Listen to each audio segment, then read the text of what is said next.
All I remember is I threw up. At the wedding? Yeah. Awesome. We got her in John's car.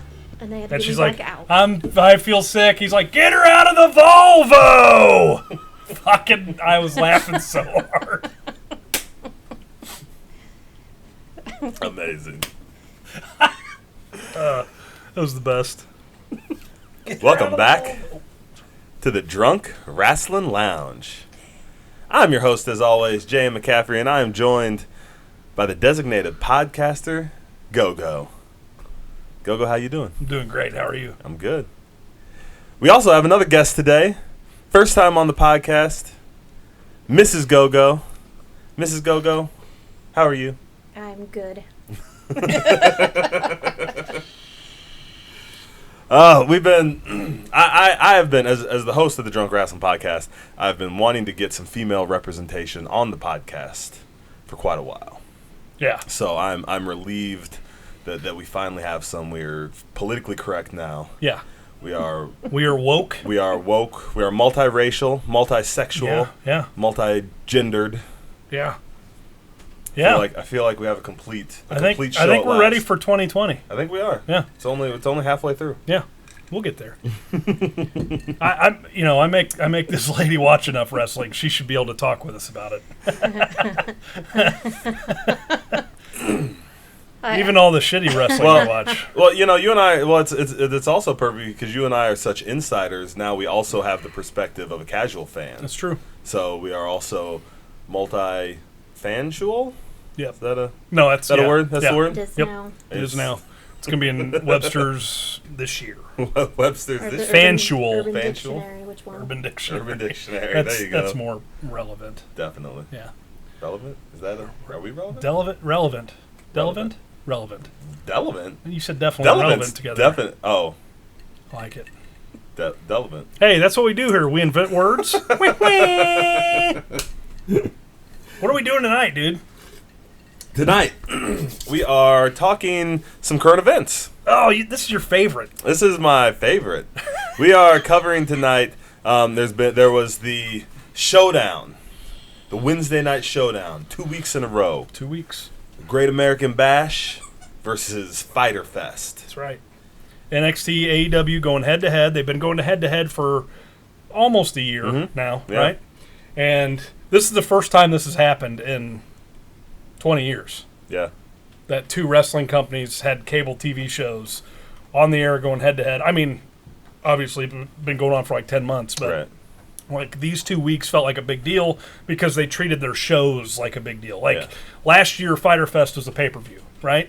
Great American Bash has almost always been a pay-per-view for Right. WWE or WCW. Yep. So like they treated these shows big, even though they put them on their weekly USA or TNT show. Yeah. You know. Yeah. So I thought it'd be cool to discuss what's been going on with these two because NXT, AEW are not necessarily our jams. We're not the best people to talk about them because we stand here and we start yelling at people to get off our lawns most of the time. But I thought it'd be definitely fun. on my lawn. I thought it'd be fun to talk about this head-to-head thing and what these two companies are doing differently and what that climate looks like as a wrestling fan.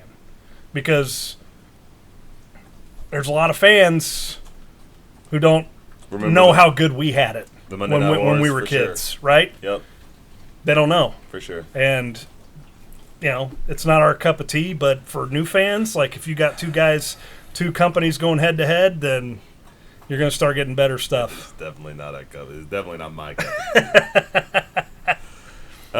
Man, if we're gonna start this off, if we're gonna talk current events, I need to start it off. We need a tasting. Yeah. All right, Mrs. Go-Go, welcome to the podcast. This will be your first tasting, your inaugural tasting. Ooh. So I'm gonna let you choose. We have Revelstoke pecan flavored whiskey, or we have Jesse James America's Outlaw bourbon. Pecan. All right. Start with the pecan. Pecan Sandy.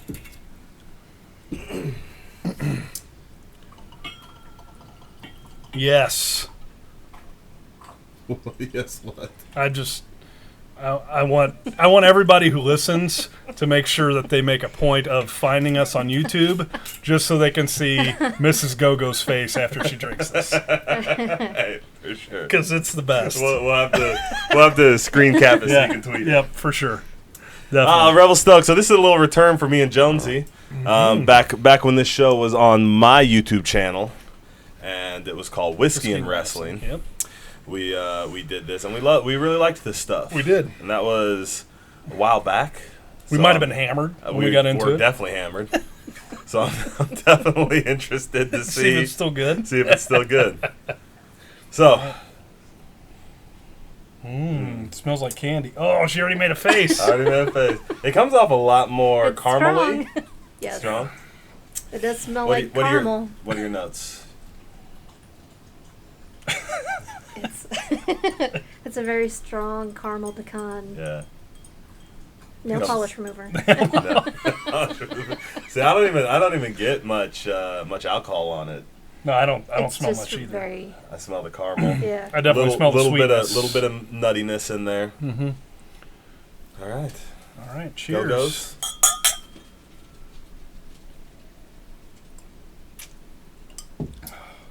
That's good.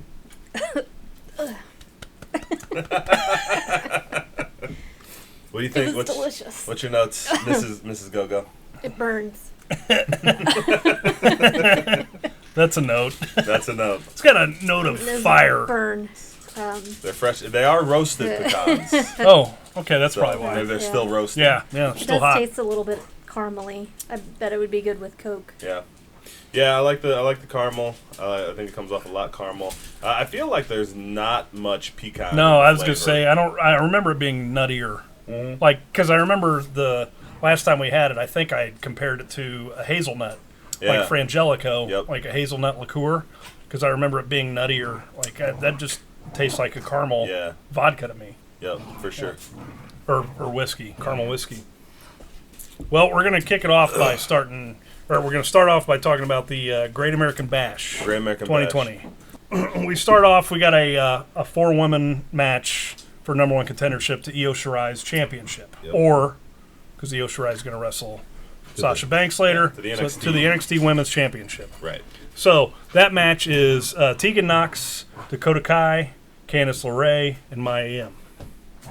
I got super mad right away because Mauro Ranallo goes like as the match is starting. Mauro Ranallo goes. Mia Yim has her sights set on her arch nemesis, Candice LeRae and Dakota Kai, and then the other guy goes, and Tegan Nox. I was like, what is this? They're all arch nemesis? Like what? What do we do? Like. I was mad right away. Mauro gets going, man, and he can't stop himself. Like he called her and Keith Lee Yimitless once, and I was like, because Mia Yim and Keith Lee are they're a couple, and they've Are been, they? Oh, I didn't are know they? that. yeah, I didn't and know that. they've Follow all that they've stuff. feuded with Gargano and Candice LeRae. They're married, Yeah. and he had a name for them too, but I was rolling my eyes so much at Yimitless that I forgot what he said. Yimitless. Mia Yim's awesome. Mia Yim is awesome. I'm a big fan of her. I'm a decent sized fan of Dakota Kai and Tegan Nox. Yeah. Candice LeRae is really good, but there's just not enough there for me. I'm digging the. I actually kind of like the Poison Pixie thing. I almost feel like. I feel like it fits her a little better. I just don't feel like she's. I don't know. She's not as She generic. doesn't. Yes. It's not, yeah. Exactly. yeah, You so know, when she's a she's little less generic. when she's a good guy or babyface, she's just the most generic white bread. Yeah. Babyface. You Yep. know, she's got more of an edge to her, more of a character. Yeah. I see that, but Yep. I still don't. I still really like Dakota Kai. I still don't buy her bad girl shtick. yeah, So I still just feel like she's just playing bad girl. You know. yeah, sure, absolutely. Enough. I was totally disappointed with this match. Yeah, I thought they were way too. Like almost too clever for their own good. Well, they did like one spot where one of the girls comes through the ropes and the other girl catches her and turns her around and slams her against the plexiglass and then totally just like power bombs her on the outside, and you could just tell like they had thought that like they didn't even mention the power bomb on the outside. They're like, oh, slammed her against the plexiglass, thing, and to watch it looks like they didn't drop her clean. They didn't do it's not. They didn't leave the emphasis on that. They turned around and power bombed the shit out of her on the floor. Yeah, it's like absolutely, guys, you're where are we at? The thing that I noticed was after they had eliminated Candice LeRae, I think Dakota Kai was hurt. I'm not sure. Okay. I think she was hurt, but Mia Yim and Tegan Nox had like a big flurry in the ring where I was like, "Who's driving?" Right. Bear's driving. Nobody's driving. How can this be? Yeah, what is going on? Like, right. And they were doing stuff, and it looked like wrestling, but you could definitely see the confusion. Mm-hmm. You know what I mean? Like, but other than that, the match to me was I feel like the two biggest stars that I can see in that match are Mia Yim and Dakota Kai personally, and Dakota Kai got a little bit of shine from it, but it was all built for Tegan Nox, and they did a good job doing that.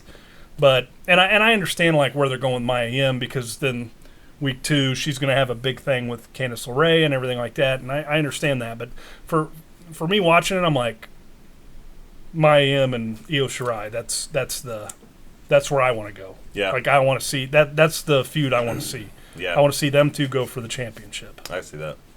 I agree. I think Mia Yim just head and shoulders above everybody else in the match, and it is what it is. It was nothing was bad. Did you watch the match, Mrs. Gogo? That one I did not see. I don't remember seeing that one. No. Okay. It was fine. What's next? You agree with me? Yeah. Just so this one wasn't on my Hulu version, but it's on here. So Timothy Thatcher defeated Oney Lorcan by submission. Yeah, that one. Yep. I watched it on Hulu too. All right, so you can next. skip that. Rhea Ripley defeated Aaliyah and Robert Stone by submission. Do you have good things to say? I don't. Okay. I have good things to say about Rhea Ripley, and I think Robert Stone's hilarious. I think this was a waste of Rhea Ripley. I think it was a waste of Rhea Ripley and didn't serve Stone at all. No, it didn't serve or Stone Aaliyah. or Aaliyah. Yeah, for sure. It didn't serve either one of them because she was just out there to be almost a second, because he stole whatever spotlight they had. Good grief. He stole whatever spotlight they had out there the whole time, because he's hilarious. He's overacting. Oh. Anyway, he's overacting. He's just being hilarious. Right. And for me, that's Aaliyah. You didn't even notice she was in the match. Mm-hmm. I never notice Aaliyah. When Aaliyah's the only one in a match, I don't notice her. How does she? I don't know how she still has a job. Like she must be real good friends with somebody, because she's solid. She's been around. She's been around since the beginning. Yeah. I remember her on those, like the very first. What was the NXT when they were first becoming NXT? They did those they're like breakdown or behind the whatever. Like those very first backstage for NXT stuff. She was on there then. Right. And she's never gone away. She's never been any good. She's never gotten a push. What'd she do there? I felt like what she was doing was solid, but again, I felt like she was just there so we could see Robert Stone do stuff. For real. And I'm all on board. If Rhea Ripley is going to do this, if she's going to go do an intergender thing, I'm down with that. If that's what this starts, I don't think it is. Right. I don't think they have any interest in that. But he was a perfect Andy Kaufman type foil for he was hilarious. Right. It was slapsticky, and she made both of them tap for the finish. But I want more. I want more for Rhea Ripley. Yeah. I was confused and disappointed. Why is this where Ripley's at? Mm-hmm. What are we doing? Just hold over till something else? Right. I wouldn't mind. I wouldn't mind seeing Rhea Ripley and Mia Yim maybe Yeah. feud over number one contendership. You know, That'd be great. I think they could. They could do down a with lot something there. like that. Yeah, I think so. But so if this is a holdover for that, so they could wrap up Yim and Candice LeRae. I feel like we'll probably get like Rhea Ripley and Candice LeRae. Yeah. Because they're more traditional heel face situation. And I think you're gonna. I'm not into that. But that's gonna be a holdover so that EO and Mia Yim can go. You know, in my opinion. Yeah.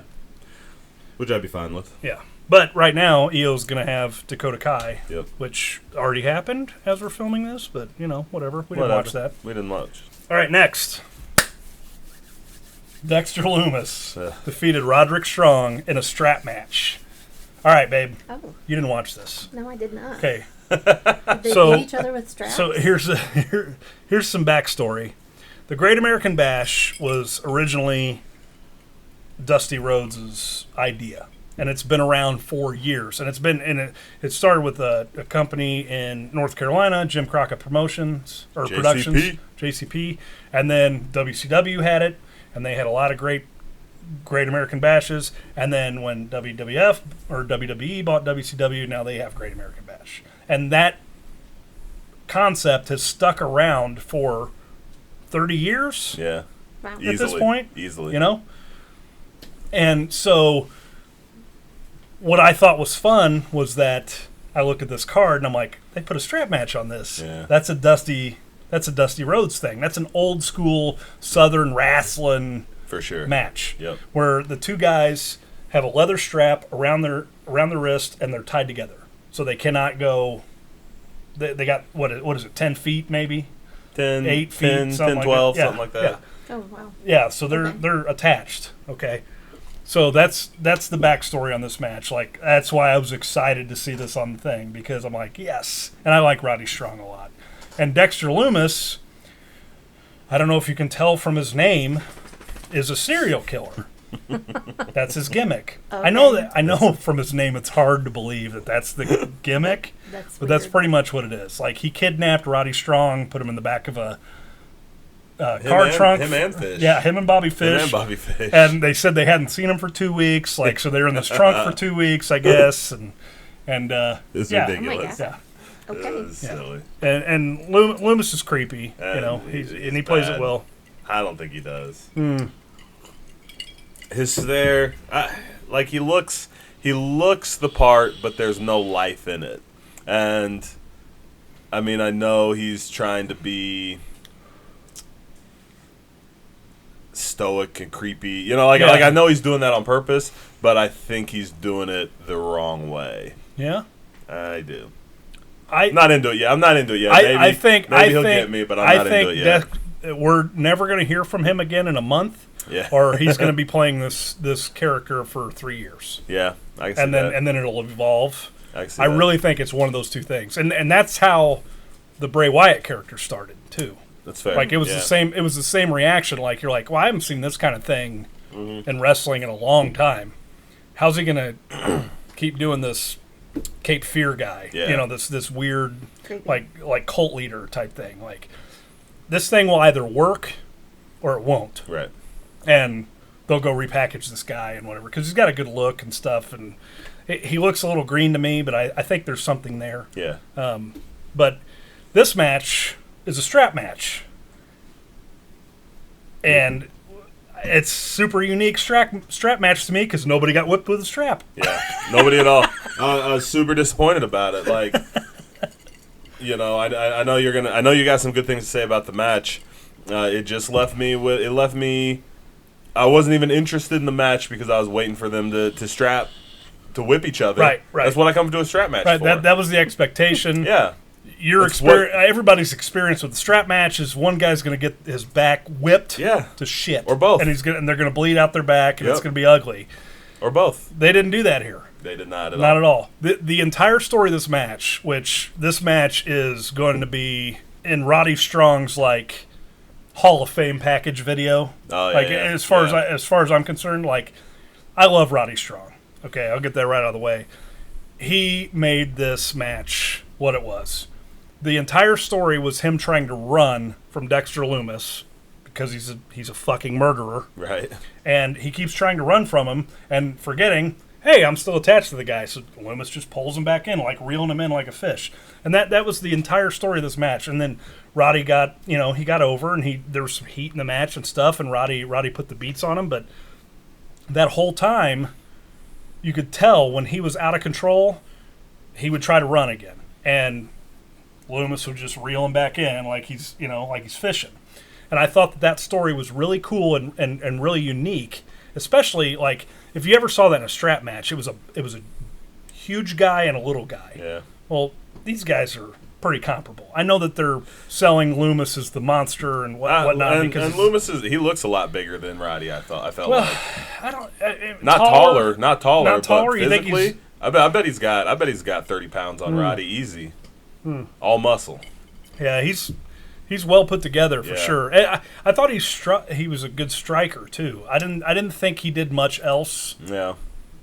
He bumps fine, but he doesn't sell. But like he just at the same point in time, I'm like, I don't think he's supposed to sell. Like you said, he seems so inexperienced. Yeah. My complaint was that there was no rhyme or reason. Like sometimes he would no sell at all, and then sometimes he would sell a lot. There was no consistency to that. So that's one of the things, and I'm sure they'll find dial that in. They'll figure that out, or they won't, and he won't do that gimmick anymore. But they'll figure out where the line is to walk on that. Yep. But Roddy Strong's great. I appreciated.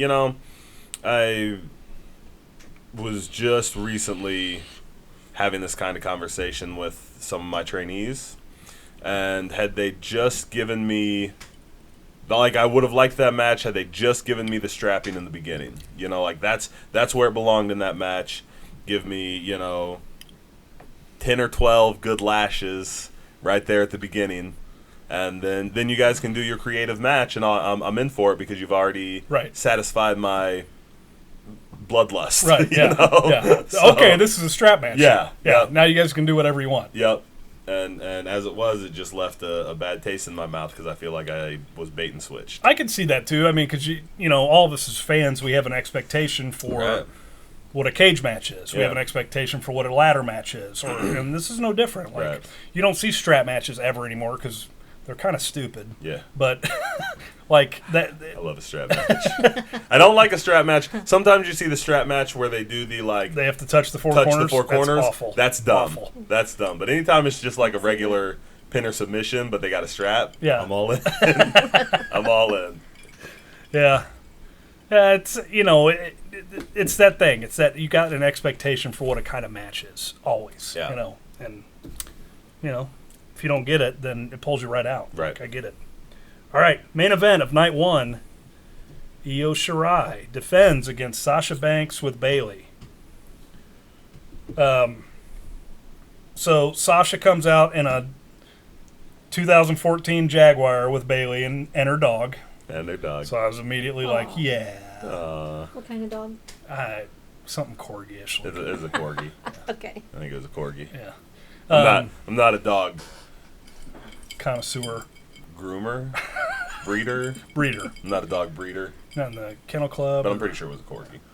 You saw enough WWE in the 90s. You saw the Westminster show every year get preempted. Yep. Every year it was on. I just watched it. There was always a stupid shaved poodle that won, and anyway. That's legit. It is, Not even joking. It is. Anyway.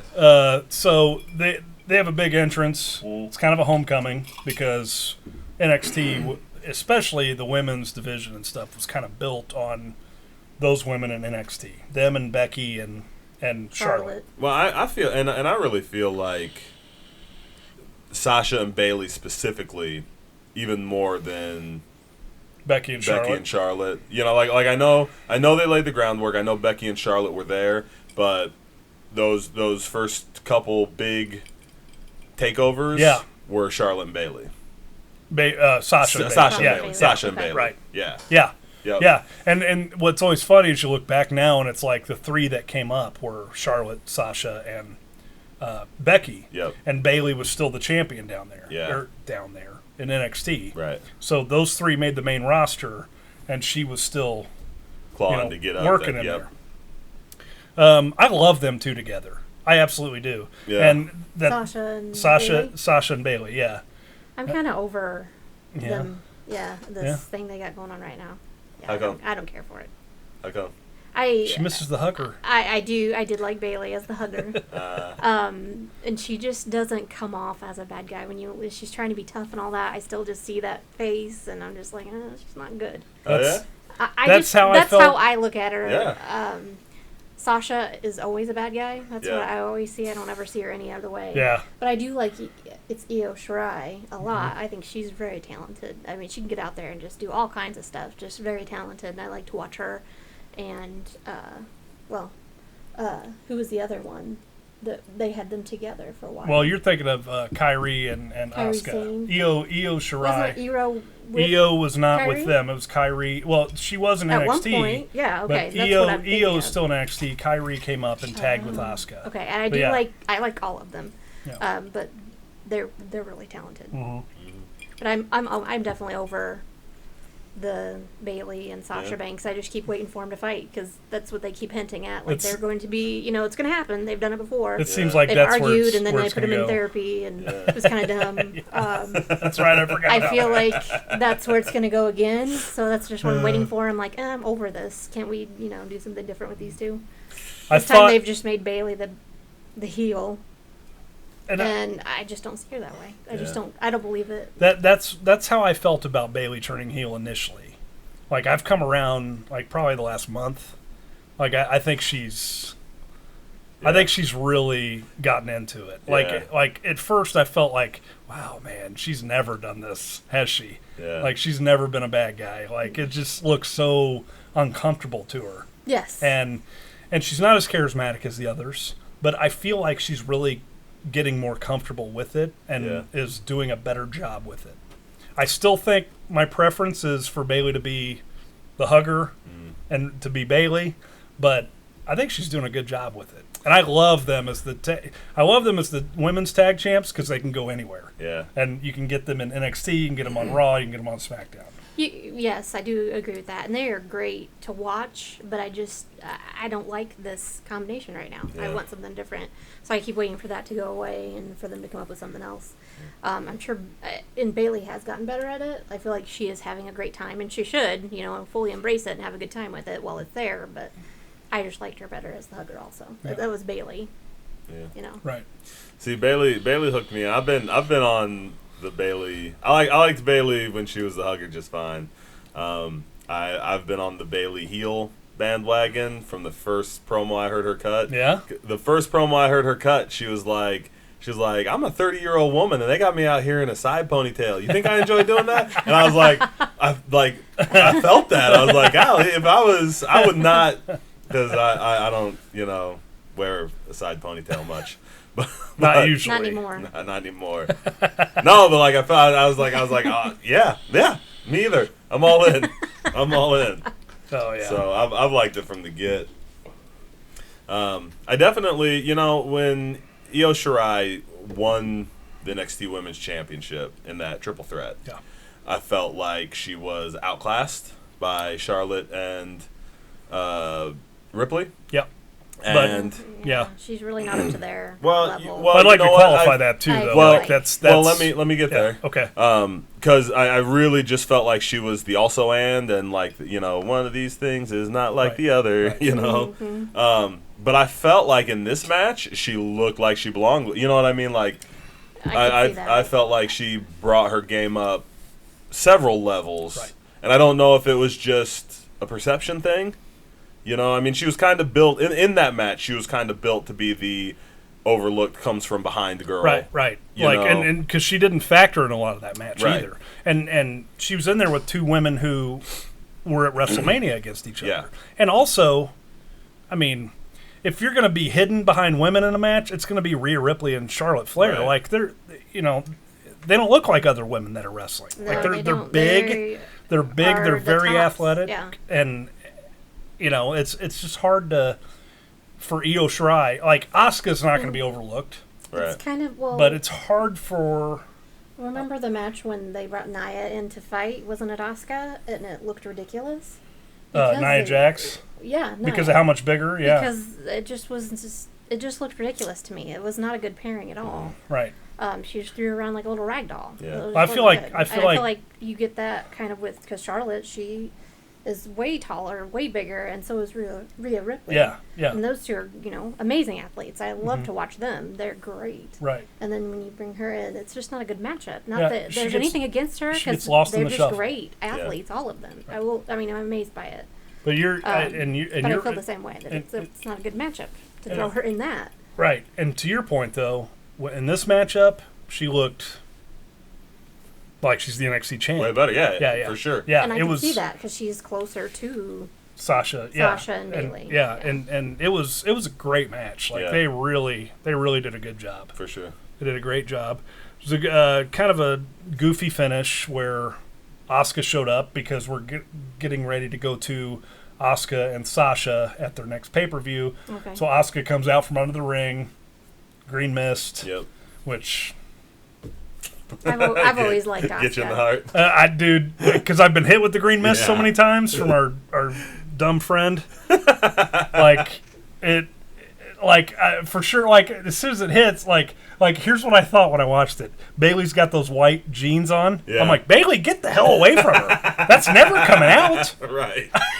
Because I've had enough clothes ruined by the green mist. Yep. Yep. But yeah, her doing that, I'm like, yes. And then I like where that's going. I like we're going to get to Sasha and Asuka. Yeah. I don't necessarily think that I care much for that being the finish of that match, but they didn't go home right then. Like Io still finished Sasha off. Yeah. Right? Even though she couldn't see and stuff like that. But but she could. See, I hated that. I was so, and I'll just go ahead and bring it up. That was my one problem with the match, and I noticed it through the whole rest of everything else we're going to talk about. There's now this prevalence where, somebody will cheat, something will happen, they'll do something, somebody will get misted, they misted her, and it's not the finish. They had a whole nother couple spots before they went to the finish, and it's like, you guys forget why we do this. Why we cheat, why we do these things. It's supposed to be, Sasha, really Sasha can't even be mad because she still went on to lose that by herself, you know? Right. Well, So, I understand that, but in the context of Sasha going to NXT to wrestle their champion, right? The perception is that she's going down to the farm team and doing, I like to see her putting over the champion down there, but like you said, well, you can still do it with the cheating angle. It's not. I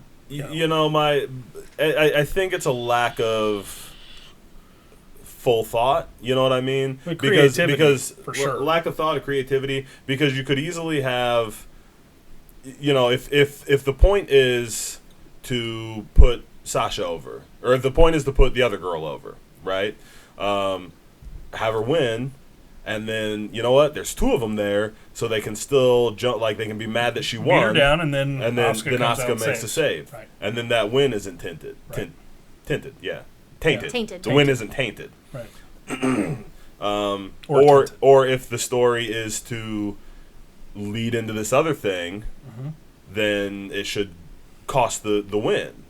Right. When the win gets tainted, it should cost the win, because now it's just this kind of tainted mishmash where neither of it meant anything. Right. Because it still taints Io's win. Yeah. But it also doesn't actually follow through on anything because it didn't cost Sasha the win. Right. So right. It's just, well, Sasha's still. Yeah. She still has that claim to I couldn't see, and now I'm going after Asuka. But I totally understand the spirit of what you're saying. Right. That happens way more now than it used to. It used to be, if you're going to have dirtbag finishes, that was the finish. It's why we have dirtbag finishes. Right. Yeah. We could set something up, but we're still setting it up. Let's have the dirtbag finish, and let's just call it there. We don't have to go through all this other shit. Yeah. All right. That's night one. That's night one. Great American Bash. I need more ice. Oh, I got you. Please. Takes into night 2. All right, night 2. Started off with a dark match, so I'm not going to read that one. Ooh, man. So, night 2's Hulu was 2 matches. Yeah. Night 2 on Wikipedia is like 6. Okay, so... Well, let's just do the 2. Yeah, we're going to do the 2.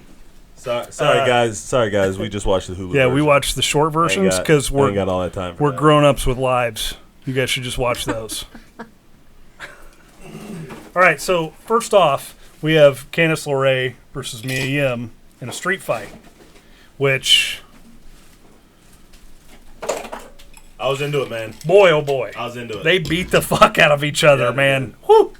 Man, oh, man. They delivered better than the fucking dudes in the strap match. Yes, 100%. They brought it. Yeah. And I think that I really think that Candice LeRae is legit. I know I just said earlier, Yeah. but I hadn't seen this yet. Yeah. Like I'm in. Yeah. Like she had this killer mean girl spirit in this. Yep. And Mia Yim is a bad motherfucker. Like, Yeah. that is her gimmick. Yeah. And Candice got in there Yeah, and I just buy was it. like, yeah, no shit. I ain't fucking with her either. Yeah. But Candice just got in there and was just like, whatever, dude, let's do this. Yep. Like, she's supposed to be the dirtbag heel, the shit that, the beg off heel and all this stuff. But Candice was right in there, just trading chair shots with her, trading kendo sticks with her. It was Hung with it, man. It was something else, man. It was dope. It was. Great match. They sold it great because, especially on the Hulu version, they came back from... They went to commercial after the finish. Candice LeRae wins after she does a DDT onto, like, 87 chairs, right? Yeah, they did they set up tornado, that table. Yeah. And came off the table. Yeah. So, like a tornado DDT type thing onto... there had to be 12 chairs in the ring. Landed on those. Go to commercial.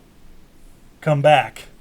And Mia Yim and Candice LeRae are still laid out. Still laying in the ring. Right where they were when they went to commercial. And it's like... The announcers are selling it well. They're like, we don't know. Like... Takes a lot out of them. Yeah, they should probably get some help in there. Yeah. Which, Yeah. Well, they were starting to have some help in there. Yeah. So, kudos to those ladies. They did a Yep. great job. They killed it. That was a and good street fight. The presentation put it over. It's good for their feud. I hope it goes on a little longer. So after that, we just get a video package of Keith Lee and Adam Cole. Right. It might be my favorite WWE video package of all time. Of all time. No, but Okay. at least in 10 years. Like And 10 it years was it was good. fucking great. It was It good. was so good. I don't like either of those guys, and it was good. It was each guy talking up the other guy Mm-hmm. and then saying why they're going to win. Mm-hmm. Like, it was not one guy burying another guy, which is all you ever see anymore. Right. Keith Lee said, he's the best champion we've ever had, but I'm going to beat him. Adam Cole said, nobody's had a year like Keith Lee's had except for me. Yep. And there was respect. They were talking each other up as opponents, and it was a great video package. It was really good. And then that's what we get. I mean, on the Hulu version, we skipped a bunch of shit, I'm sure, but the Hulu version, it comes to North American Champion Keith Lee versus NXT Champion Adam Cole. Do you think? Oh, you want me to go first? You want me to go first? Yeah, I do. All I right. hear what you got to say. So, first of all, this match hurt my feelings. Because I just spit whiskey in my own eye. I felt like they were drawing me in. I liked the first half of that match.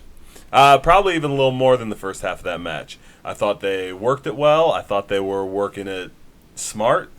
I thought it felt like, if it was feeling like a proper match, like what I'm used to from the late 90s and the early 2000s, the stuff that I like.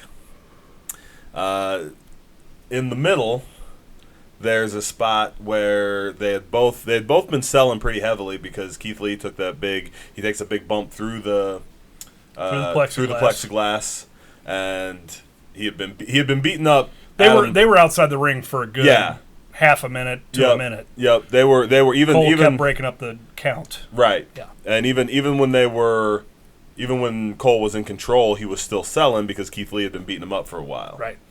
And then there's a spot in the match where Adam Cole is like Keith Lee finally turns the tables a little bit and lays him out and is setting up for something, and Adam Cole jumps up like he's perfectly fine and hits the ropes, and then it just becomes every other match that I hate.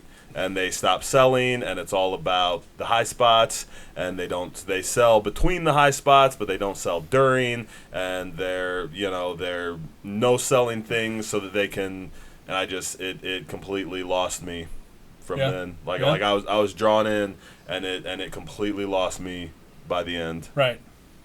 So, it's funny that you noticed that because I noticed that too, and my thought was in a more positive direction where, all right, maybe the future's okay, like because they got it. Yeah. And honestly, like the story they told for the first half of the match, first 20 minutes, that match is 29 minutes long. Yeah. Like it is, it's lengthy. The first 20 minutes of that match, they told a story, and it was the best story with Keith Lee I've seen told in NXT. Yep. I even felt like we've talked a lot about how we feel like Adam Cole doesn't have that mean streak, that snarl, right? And I felt like I was seeing some of that snarl in him. Like I was like, man, maybe I'm. Oh man, like for the first 10, 15 minutes of that match, I was like, maybe I'm wrong. No, even later though, yeah. I'll bring that up, like because that's a big point. Like I'm a big fan of Adam Cole, but I'm an even bigger fan of Adam Cole after that match. Now I share with you the ignoring selling. Yeah. Hopping up and getting to the next spot. Yep. Selling in between those moments. Right. Maybe we have to accept that. I'm not sure, but I don't. I think these guys did a fantastic job for 20 minutes, and then I think they had an NXT match for 9 minutes. And this is the only thing I can say is those 9 minutes were exciting. Maybe it was because I was already invested in the match from the first 20 minutes. Yeah. I don't know. Like the opposite of what you felt. Right. Like maybe that's why, because I noticed that stuff too, but I was still just in. Yeah. I was still just into it. And also, I'm a big fan of both these guys. Right. Like I like these guys a lot. Yep. Like I was going into the match wanting to like the match. Yep. Like for sure. The one thing I wanted to say about Adam Cole, and we have always talked about that. He needs that killer instinct. He needs that snarl. Him talking shit in an empty arena, I don't ever want him to wrestle in front of a crowd again. Like, I loved it, dude. He's just going move to move. He's like, "You're the champ, huh? Huh?" Mm-hmm. And just talking shit to him. I fucking love that. Yeah. It was awesome. Yeah. Man. I wasn't let down by the match. I had big expectations for it. I feel like they exceeded them, but I totally understand what you're saying about that last 9 to 10 minutes of the match. Like it resembled that near fall. You can't have 9 minutes of near falls, right? And not selling shit. Like you can't do it for 9 minutes, and that's a lot of the issues we have with modern wrestling. Yeah, is that it's. Because they feel such a need to stack up the moves too. Mm-hmm. It's the spots. I mean, if you look at quite probably the greatest wrestling match of all time, HBK and Taker at Mania 25. Okay. Right? Mm-hmm. There's probably 9 minutes of near falls in that match. Yeah, but what are the stakes in that match? Well, but hear me out. They do 5 moves in those 9 minutes. Yeah.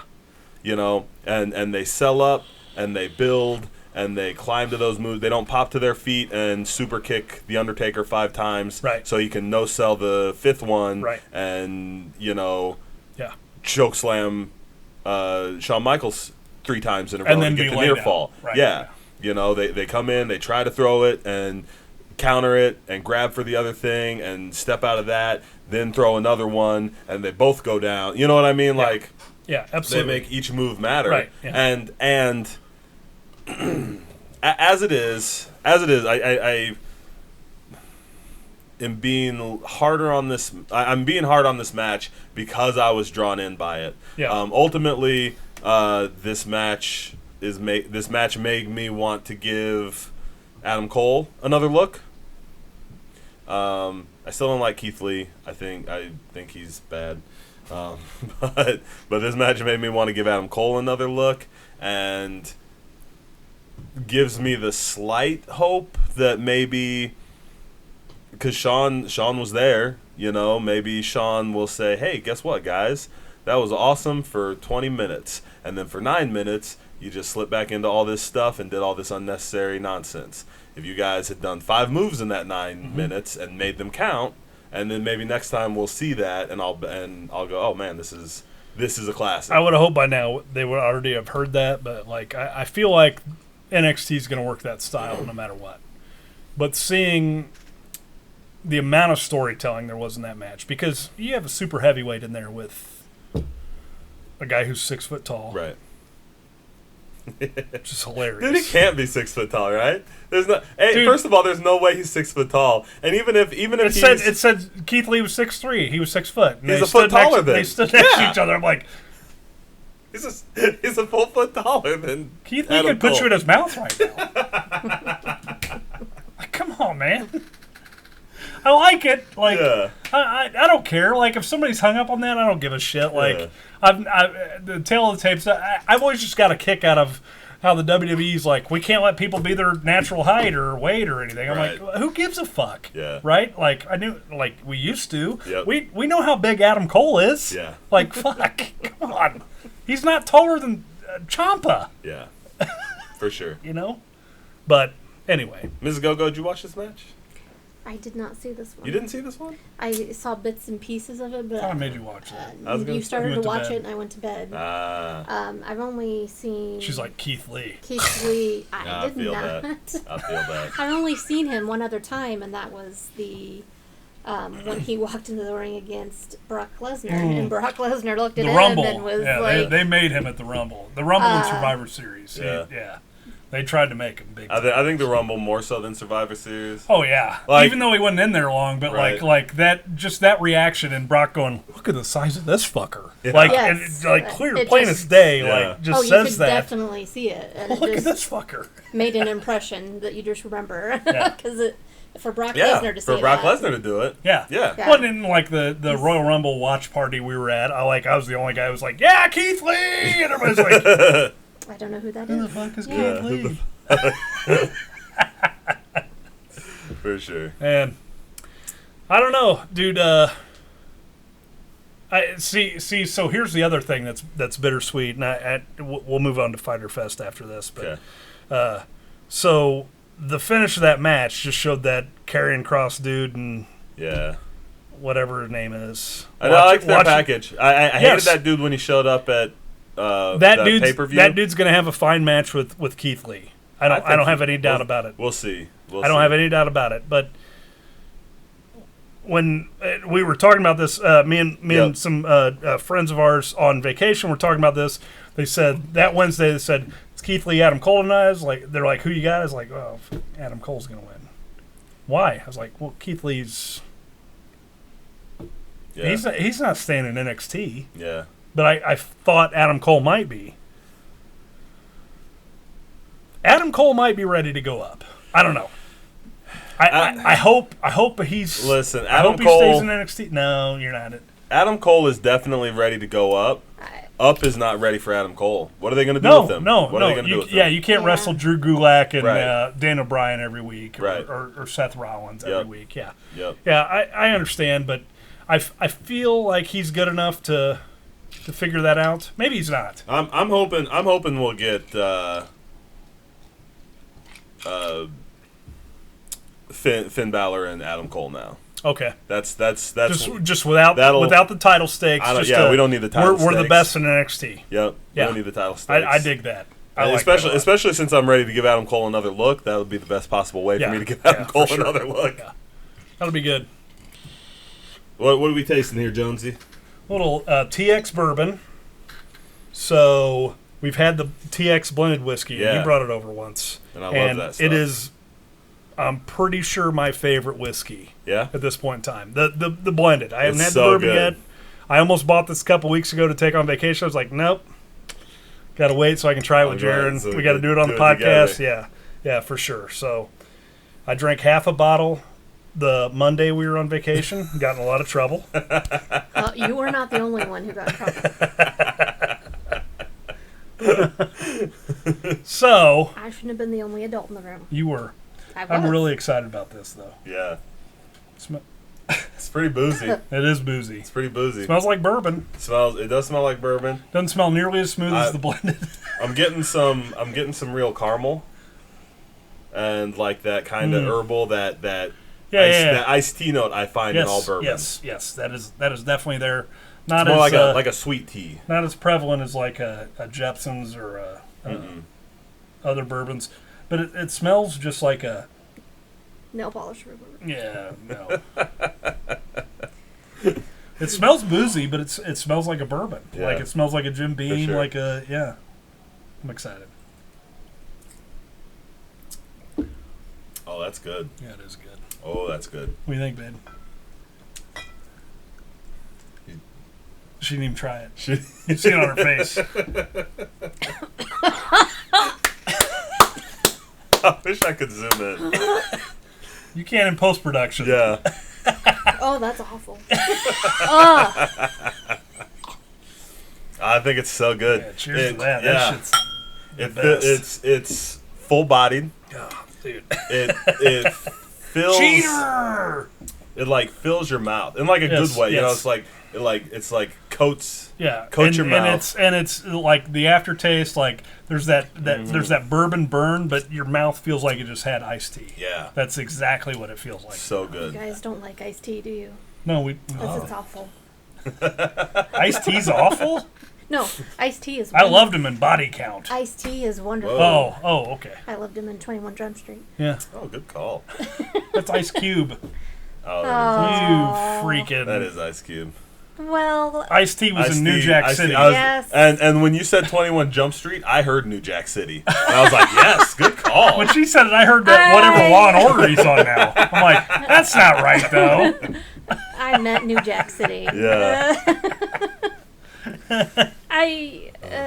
Yeah, we should do a watch along with Boys in the Hood. You're right. We should. I was gonna say New Jack City. Well, yeah, we should do that too. How about drunk movies, drunk wrestling movie, drunk movie, drunk rapper movies, drunk rapper movies. Yes.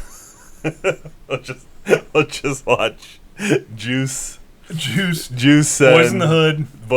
Friday. Friday. Yeah, we get to watch Friday. New Jack City. 21 Jump Street. 21 Jump Street. We can watch 21 Jump Street. 22 Can we watch? Street. I was gonna say we need to watch 22. It's way better. What was the Dan Aykroyd joint with Chevy Chase and Demi Moore with Tupac? Because he was in the Digital Underground. Nothing to lose. Nothing to lose. Nothing but trouble. Nothing but trouble. Yes. Nothing but trouble. That wasn't Tupac. Yes. It was Humpty. It was Humpty. But Tupac was in the Digital Underground. He was Humpty Dance. He is. Yeah, and Tupac is one of the backup dancers. What? Yep. How about He's never in that noticed movie. Tupac? 100%. Nothing But Trouble. We watched it all the time growing up. He's the Humpty Dance guy. Yeah. The Humpty Dance. I just remember Humpty. Yep. Oh, for sure, Humpty's there. Humpty. Pronounced with an umpty. Yes. This is going to be the best We should watch episode we've ever done. Yes, I'm all in.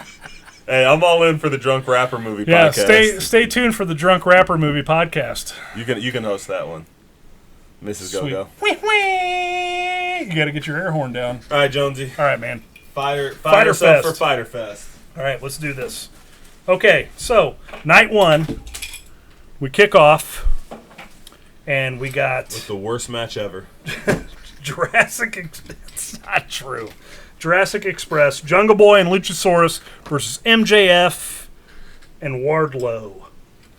Is that the one that we watched last night? No. I hated this match. We watched Fyter Fest Week 2 last night. Oh. This match was everything that's wrong with AEW. I hated it. Hated it. They did a Luchasaurus grabbed MJF for a great big giant powerbomb the shit out of him. MJF jumped up, super kicked him in the face, fell over. They all scooted him to position for a 4-way nip up, and then MJF and Jungle Boy were the first two to nip up, and not so. I was fighting mad. I was fighting mad watching this match. All I can say about this match, I felt betrayed. I was kicking myself for the kind things I said about MJF in previous podcasts. Take them all back. Take them all back. Did you say a good thing about MJF ever once? Yeah. Oh, I didn't know that. Yeah. I was even here, and I don't remember that. Their match at Double or Nothing was watchable. Highly. So, I really like MJF and Jungle Boy, and I cannot stand anybody else in the rest of this match. Which one's MJF? MJF Maxwell is the one in Jacob pink. Friedman. He's the one who acts like an asshole even when he's not wrestling. He's the one who wore pink. I don't remember that one. I do remember the other guys. The little guy who looks like he's 12. So that's And then Jungle Boy who looks like he's 16. Yes, Jungle Boy, And then Jungle the Jack dinosaur. Perry, and then Luchasaurus, who... Hey, Hey, Jonesy. I don't want to interrupt your train of thought. You probably need to get some of this TX bourbon over ice. on it. Appreciate All right. you. All right, go ahead. Sorry. I heard, it wasn't this Fyter Fest. Must have been week 2. Luchasaurus cutting a promo. I'm like, yeah, you're pretty good at cutting a promo. Why the fuck are you wearing a mask? Because he's ugly. Why are you Luchasaurus? Who gives a shit? Maybe that's his real face. He's my like- size he's and like- a super athlete. He's got the Eric Stoltz mask disease. So he's got he just painted paints lizard his over face. it. We done got canceled. Aw. He's got real horns and shit. I like it. Well, maybe the horns are pasties. I feel like he is a big enough dude and a good athlete where he doesn't need to have that dinosaur face on him. Ugh. It seems very silly.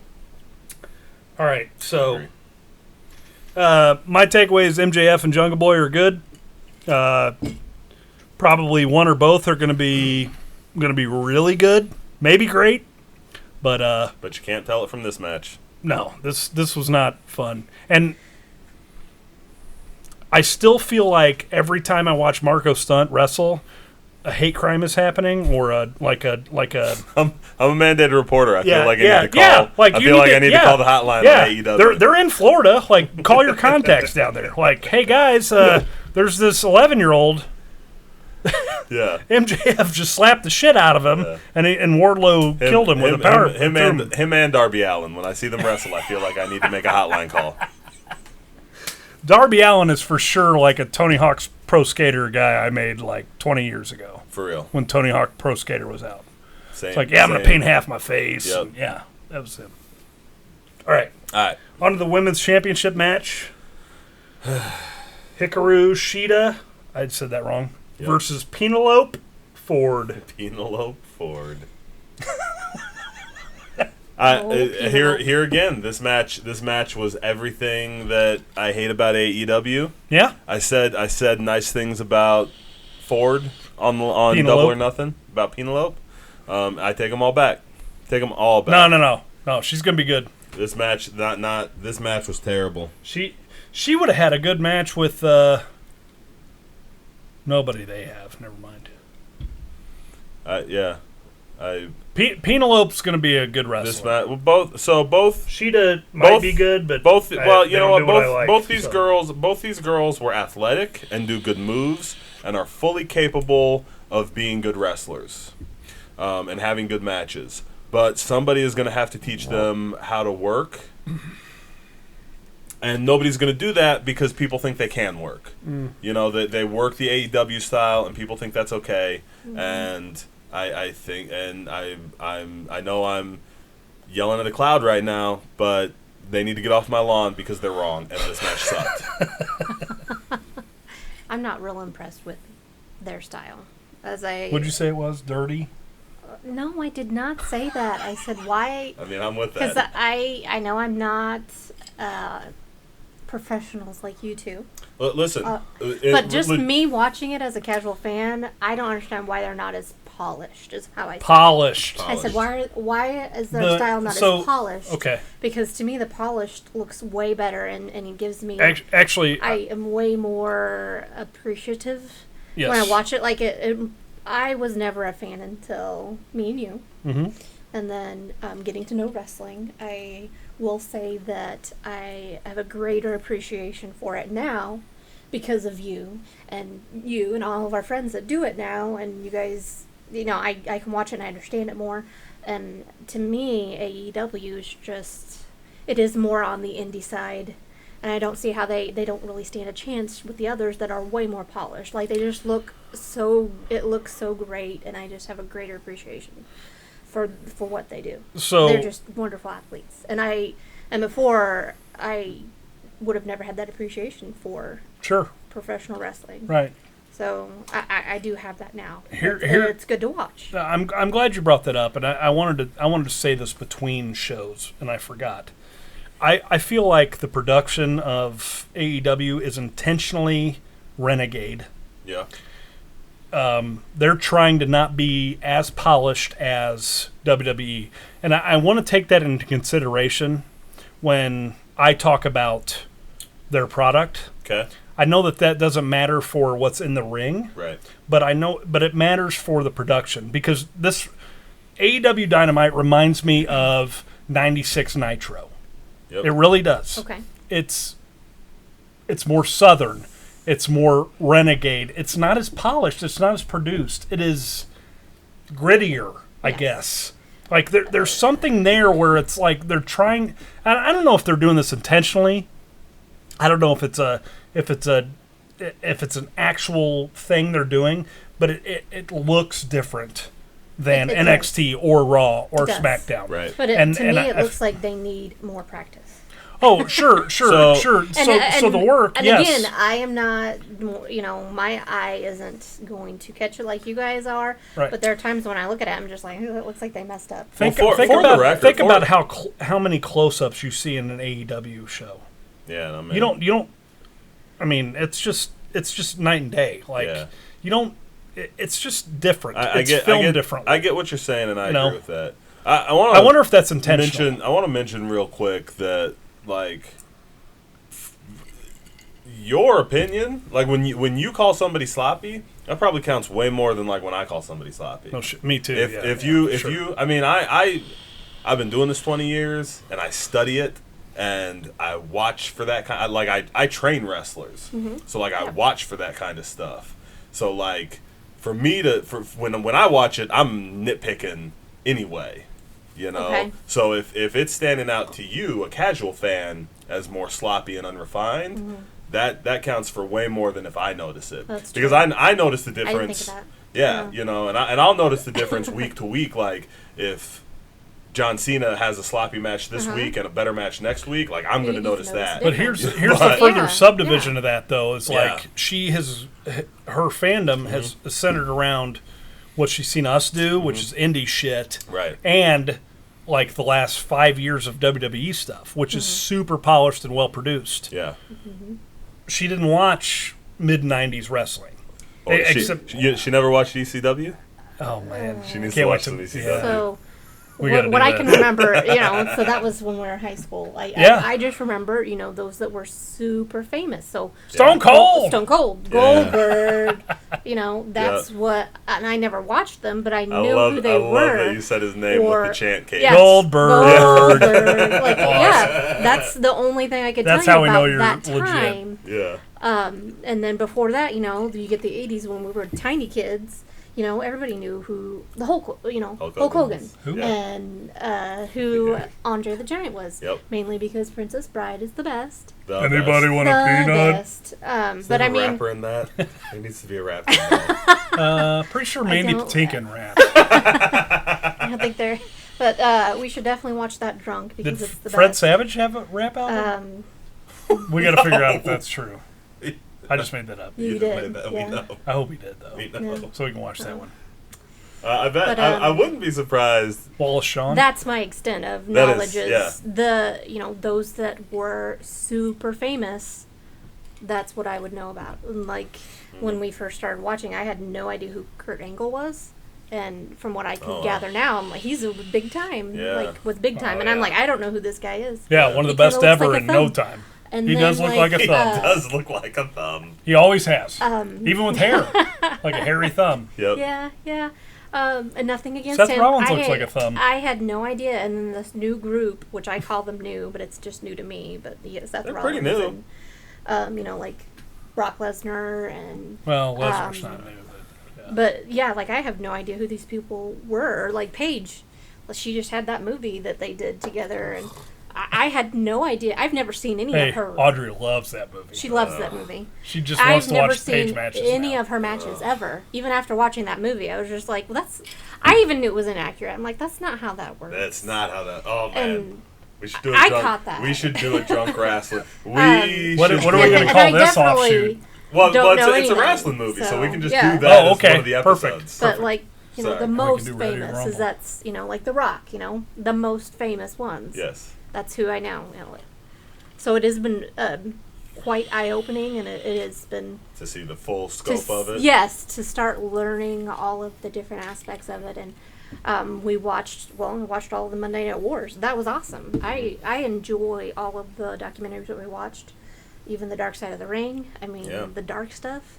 It's very interesting. There's just so much more to it. It's a crazy world. It is that people just don't realize. Yeah. But they're amazing athletes. Every single one of them are. Even if you don't like them, you got to give them that they are amazing at what they do. Yeah. So. Yeah, absolutely. And we never we shit on people, but Well, we did. respect the shit out of Yeah. everybody. I can't we do did- anything that they do, or We you did. guys We did do. lay down the The our blanket declaration yeah, once yeah. that we appreciate all those guys, Mm-hmm. and we can do that again. And I do, we do appreciate that they're athletes, that they work hard at what they do, that they obviously are doing something that connects with some people. Yes. But you know what? Those people that they connect with don't have a fucking podcast. or at least They don't have actually, our I bet- podcast. I was gonna say, I bet most of them do have a podcast. Yeah, they do Yeah, have but they don't- podcasts. They're not on this And they podcast. might have one or two more listeners than us. That's not the point. Yeah.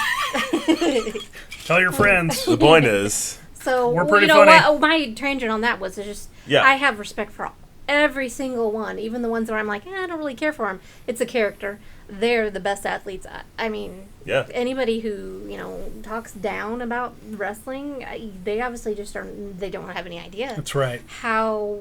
I mean, they just are amazing to me. Yeah. It does blow my mind when I watch them perform, especially like one of my favorites is Charlotte Flair. You watch her; she's just amazing. She gets out there and it blows my mind, and I'm like, yep, that's awesome.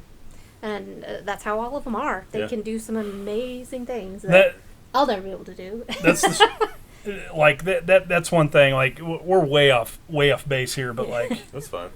It's our podcast. We can go wherever we want. 10 years ago, Yeah. she couldn't have watched a woman wrestle that did that. That spoke to her that way. Yeah. That's said- true. Because they're from the times when I There was was in high nothing. school and younger. 10. I cannot name any of the women part of it. And you will be like, oh, that's Sable. And I'm like, I don't remember her. I don't remember any Sable of the... wasn't a wrestler though. You Like, can't name Trish But- and Lita? You don't know Trish and I Lita? don't, But Trish- no, I but- don't know. Okay. The only Trish- one that I can remember from earlier days would Trish be was China. Trish was a model. Trish was she was a model. She was a body person. Like that. She learned to wrestle as an adult. True. Lita But Trish was a wrestler. Trish was great. Trish I'm not, and Lita- I'm not taking anything away from her. So, Trish and Lita broke the Yes. bra and panties match. Absolutely. You know what I mean? Like 100%. they were the ones, because that was still, because there was that period, thanks to Trish and Lita, there was a period where there'd be the wrestling pay-per-view, and there'd be the Trish and Lita, or Trish and Jazz, or Lita and Victoria. Victoria. Yeah. Okay. And then there'd be the bra and panties match that had what was her name? Stacy Stacey Keibler and Tori Wilson, and, Candace, Kat and all that. Right? Yeah. You know what I mean? And like Trish and Lita both did those matches and then stopped and set this other thing. And this other thing has grown into what it is today. Right. And So is that more of the NXT stuff that they helped, or? Well, no, it that was come way much before later? the NXT stuff. So- Because Raw and the- panties match, that's so the awful. groundbreaking thing about Lita and Trish was they main evented a Raw. Yeah. Well, They that's closed a pretty good. Raw. Those two wrestling, and again, Lita was a wrestler. That was her background. Yep. She came up to be a wrestler. She wrestled in Mexico, all that. Trish was a model. Fitness model. Yeah, fitness model. I cannot picture. And she still Lita is. She at still all. is. Yeah. Like Lita. she was the 90s. Yeah. She was late 90s. Late 90s, early 2000s. She was around with the for a while. Hardy Boys. And she Edge had for her a long thong time. hanging out of her pants every She time. did. Yep. She was the first woman that came along in that deal where she was like a valet and she could actually go. Weren't they on? Okay. And I didn't really learn more about the valets until we started watching. So like the Dark Side of the Ring and like Woman and Elizabeth. Elizabeth. They were both on. Macho Man's didn't they wife tag on and- Evolution? They were on that pay-per-view. Trish and Lita. Oh yeah, they did. Yeah. Who'd they tag against? Because we watched that with the kids. Who did they tag against? Trish and Lita tagged against. It wasn't the Iconics, was it? Might have been the Iconics. Might have been the Iconics. I really like the Iconics. I really like the Iconics. We haven't seen much of them lately, and I was thinking about that the other day. I think it's a They've travel thing, started though. trying- Like they couldn't travel I didn't enough. think about that, So. but they're good. They're entertaining to watch. They're really good. Very entertaining. Hilarious. I think that's really what appeals to me about them is the comedic part of it. They don't take themselves too seriously, but they're still, Hilarious. yeah, They are. they're good. What do you think of Penelope? I They can't. wrestled Mickey James and Alicia Fox. Really? That's Why? what it says here. What? Trish Stratus and Lita Mickey James, who's defeated around Mickey James and when we Alicia wrestle. Fox. Okay. Well, remember. So is Alicia Fox by that. Yeah. By that matter. Well, and Mickey James came in. Yeah. Did Against the Trish. stalker deal. Yeah. Yeah. Anyway. This is a good talk. Yep. Yeah. Penelope. It's great. So I am not Oh. picturing that person. Okay. Penelope Ford. She's Penelope, I just think of Cute blonde. Gear looks like a our swimsuit. favorite, Super Troopers, Penelope. and their what is it, Dread Island? Club Club Dread. Dread. Club Dread. Yes. I love that movie. You guys are wrong for liking that movie. No, that movie's Penelope. great. Found it. Yeah. You and me, Drunk Rasslin, Broken Lizard, Broken Lizard Drunken movies. Lizard podcast Yes. coming soon. Cody with Arn Anderson defeated Jake Hager with Catalina Hager for the AEW TNT Championship. All right, so I'm going to start because you're not ready. Yeah, go ahead. Every time I watch an AEW show, the thing I like the most is Cody Rhodes, which can't be called Cody Rhodes because that's not his real last name, and that sucks. But the American Nightmare, Cody. Is that Penelope? That's the picture that comes up for her. Terrible Oh, picture. Well, Why are you on Snapchat doing this? I don't know what's happening. She's Snapchatting. I don't know what's going on. Cody Rhodes, Jake Hager. Where were you at on Thwagger in his WWE run? In the WWE run, Big fan. were you a big fan? I was. I was fine with Jack Swagger. I am very insensitive and make fun of his lisp a lot. Yeah. And Me too. and I just said it. his So. his tongue. Thwagger.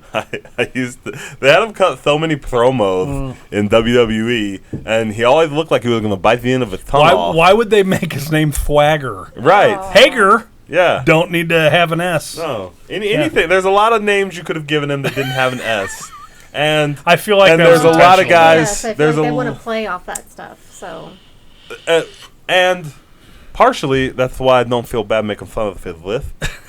but he looked like he was going to bite his tongue off. He did. In the middle of the ring every single time. He'd bite our tongue off, and we would thank him for it. Listen, I enjoyed. He's a bad motherfucker. I know he had matches I enjoyed. Mm-hmm. I liked him then. He kind of fell. So I feel like there was a whole time period that Jack Swagger fell into of guys that were really good, but kind of mid range. And almost like they all fell into almost like they could not escape Cena's shadow. And that was 2010 to 2015, man. Right, that was that defined the era. And a bunch of those guys, like Swagger's a former WWE champion, yes. and he had a ton of good matches with like Dolph Ziggler and Ray. I mean, he had a lot of great matches. Like I think about his WWE tenure fondly. Yeah, and even like they went to the fucking alt-right thing. Before with Dirty Dutch, Dutch Mantel, which was awesome then. It's less funny now. I loved. I'm all in. Whatever. Less funny now. They weren't hilarious. They weren't faces. No, I know. I understand that. But like, I'm good with that. Right. So okay, so having this conversation, I really liked Swagger. I guess the thing is, I don't understand why they never. I don't understand why he is not a big star now. You know what I mean? Like he left, and I don't understand why there wasn't room for them. I think he wanted to do other shit. Like I really do. Like because he had that option. Like he's not Brock, but obviously, but like I feel like that's a trajectory his career went down. Okay, so then how about, is it a symptom or is it the problem? Because he was like the WWE champion. I couldn't tell you when he won that. I don't think I could name a single title defense of his off the top of my head. Was he a Money in the Bank guy at one point? Maybe. Well, he might have been. I think he was a Money in the Bank guy. Like I can't remember. I feel like he won his championship before he won Money in the Bank. Like when we start talking he had a feud with like Ray, right? Good matches with Ray. That would have been like 2011 or 2012. When we start talking about things, I'm like, oh yeah, I remember him fondly. The Dutch Mantel thing, I loved that, but I can't think of a single Jack Swagger match that's like, oh, remember that match. I can't think of a single Jack Swagger moment that's like, oh, remember that time he did this. I just remember him with Dutch Mantel. I remember him being around. I remember probably, you know what I mean? We the people. Yeah, that deal. Yeah. I don't know, man. No, remember they used to raise their hand? No, I'm getting there for it anyway. All right, there you go. I won't agree on that one. I'm a bit. You know what? I like, and I watched the empty arena match between him and Moxley, and I like the way they're selling him. Like he's a fucking badass. Like he hasn't lost an MMA match. He was a legit collegiate wrestler. Like I like it. I like the way they're selling him. I really do. Like if he's gonna be an ass kicker, a badass, cool. Sell him that way. Swagger. And let him. He's gonna show up. He's gonna show up at your front door. One of our front door. No, the Saudis haven't killed me yet. So you remember that deal? Good call. Oh, she's mad, dude. She's like, the Saudis might show up tonight. No. Could happen anytime. Yeah, you never know. All right. Cody and Swagger. I can't help myself. Cody and Swagger. This match was good, man. Good. Cody has the best AEW matches every time I watch AEW. Cody is a step above everybody else. Presentation, delivery, matches, feel, man. Like wrestlers have a presence, a feel. Like when they come out, when they stand in the ring, when you're looking at them, they have a feel. Yes. And Cody's I was looking at Hager. And he was Hager. I don't know how this works. Whatever. I was looking at Swagger, and he's standing out there with his beautiful Miss USA wife, whatever. Catalina wine mixer. Okay, and he still just looked like a dude. You know, his gear was bad. No, he don't look like a dude. Yeah, he looked like a dude, man. He looked like He looked like a guy. He looked like a guy who'd whip your ass. Though? I didn't think so. Really? I thought his gear looked kind of It's plain. Looks MMA-ish. but I see. I didn't think it looked MMA. Really? I thought it looked plain. I thought it looked like he went and got some Walmart. Can you show it to me? I thought he went and swagger. I thought it looked like he went and got some Walmart biker shorts.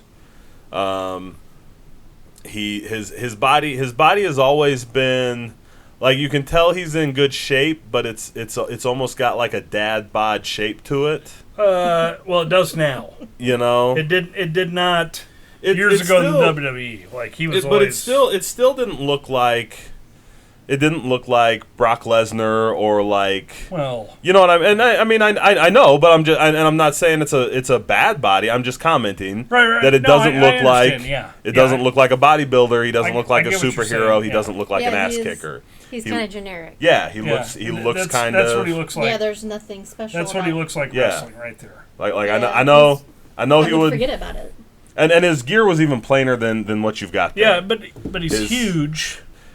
But he doesn't look huge. He also looks lanky. He is lanky. You know, he's long. Yeah, he's and long. he just looked kind of plain and dumpy. And then Cody comes out, and Cody looks like a star. $1 million. Yeah, every time. You can just tell he's just way more professional. Yeah, he's been doing it for a long time. Yes, and I still think about him as Cody Rhodes. Mm-hmm. Well, he is Cody Rhodes. Yeah, but I know. He but just we're can't not have supposed the to name. use the name. But yeah, we can use whatever we want. But yeah, it's he's completely different from the rest of them, and that's why I was curious when I asked him. I'm like, why aren't they as polished? Because I feel like with them having him, they should have more of that. But he was again going that he thinks they're trying to be that way. More indie style. Right. I got a better question for you about seconds in AEW, but we have to get to night 2 for that. All right. I think. Yeah. Yeah. Okay. So Cody retains. Which is only Thwagger's second loss in AEW. Okay. He lost to the AEW champion, Moxley. Yep. And he lost to Cody. It's good. And he's going to go fight MMA soon. Yeah. Like that's what he's training for, and that's what he wants to do. So and hopefully he doesn't get his punk ass knocked out. He won't. We'll Bad see. motherfucker. We'll see. You didn't think Brock Lesnar would get his punk ass knocked out, and he got his ass whooped. By whom? He cried. Who? By Cain Velasquez. Cain Velasquez beat the That fuck. was like his 27th fight. That was his last fight. In MMA. I know. He quit after that. Yes, in MMA, Cain Velasquez. No, he went back and fought. Oh, that's right, he did. And he got in trouble, some jobbers. and he pissed fought dirty. some jobbers and pissed dirty and fucking yeah, he did. Who did he fight? Mike Hunt. He beat the fuck out of Mike Hunt. Is his name Mike Hunt? Yes. Is that really That's really his name. No, that dude signed up and said, maybe Mark. My name's maybe Mike Mark. Hunt.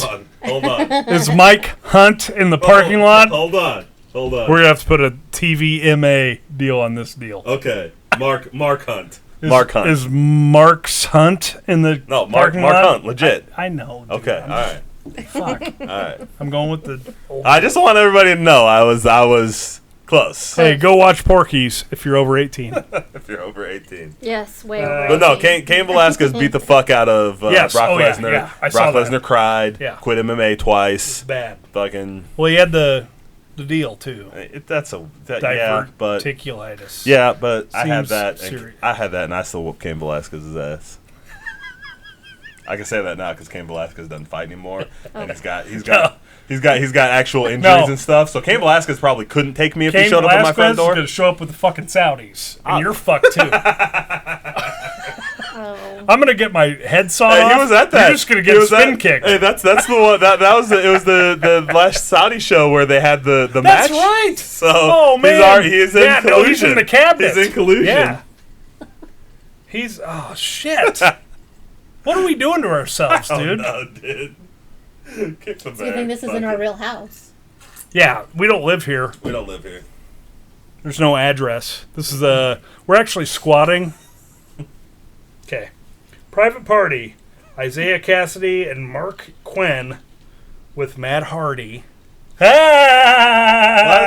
Why is Matt Hardy managing? Why these is two he not douchebags broken now? fucking Matt Hardy all the time? I don't know. Why is he managing these two fucks? Okay. Yeah, I didn't like Defeated that. the Inner Did you Circle, watch this Santana match? and Ortiz. No, she didn't. I watched him come out with them because he Bad. wasn't in his normal creepy. No, you watched that on the night too. This match was garbage. Do you have anything to say I about liked it? him, though. I like Before he Santana came and over. Ortiz. I do. I didn't enjoy this match. I think I've not seen. Okay, I think those two guys are going to be a great tag team. Like, I think they could go to the WWE right now and be on SmackDown and hang with those tag teams. You're probably right. Yeah. Because all these guys are great athletes, and they could probably go hang with any of the athletes in WWE. Could they go work with? Are they skilled enough to go work with the Usos? Right? Are they athletic enough to go work with the not Usos? right now, but like Yes. I think Are they I think skilled they enough? could. I think they could. I mean, they could go to NXT and get Yes. fixed, maybe. Right, yes. Although, will they get fixed at NXT? Because NXT sucks right now. That's true. Get off my lawn, Ortiz, damn. Santana, I like you guys. and take the fucking private party with you. God damn it. Next. Private Party's just Street Profits without Angela Without Dawkins. watchability, yeah, I agree. Kenny Omega, Adam- Private Party is Street Profits without charisma, likability, or any kind of actual performance skill. I agree.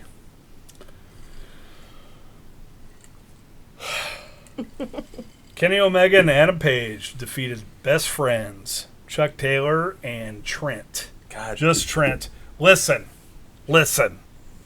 That's Listen. their actual name is Best Friends. Yes. And listen. You listen too. That's awful. it's so fucking Chuck bad. Taylor's mother drove them to the arena. Was it Chuck and or Trent's?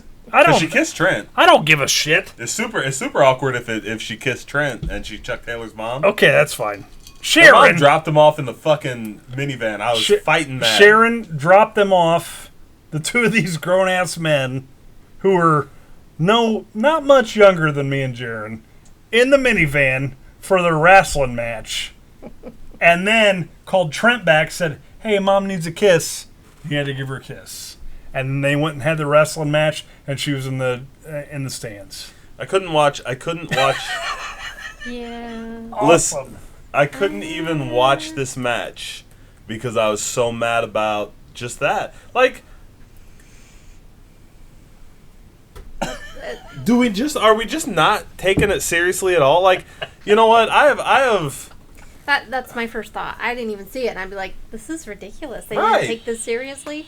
What about the guy who is from an actual metal band who drove those other guys in with the big old mustache? The Butcher. Like, that's way better Yeah, to be he's the coming shit. in with somebody He's the called the shit. Butcher I wouldn't fight that. instead of their mom in a minivan. Yeah, and they stole they stole that truck and they kept going. Yeah. What? It's all from the FDR. Yeah. Yeah. So so that's completely different than I fucking didn't even these compare two that, fucking though. morons pulling up in their mom's minivan and getting out of the back. Like, I mean, Maybe they thought they needed some light. Okay, so I don't no. know. Like, Here's let's throw a the joke in problem. there. Here's the problem.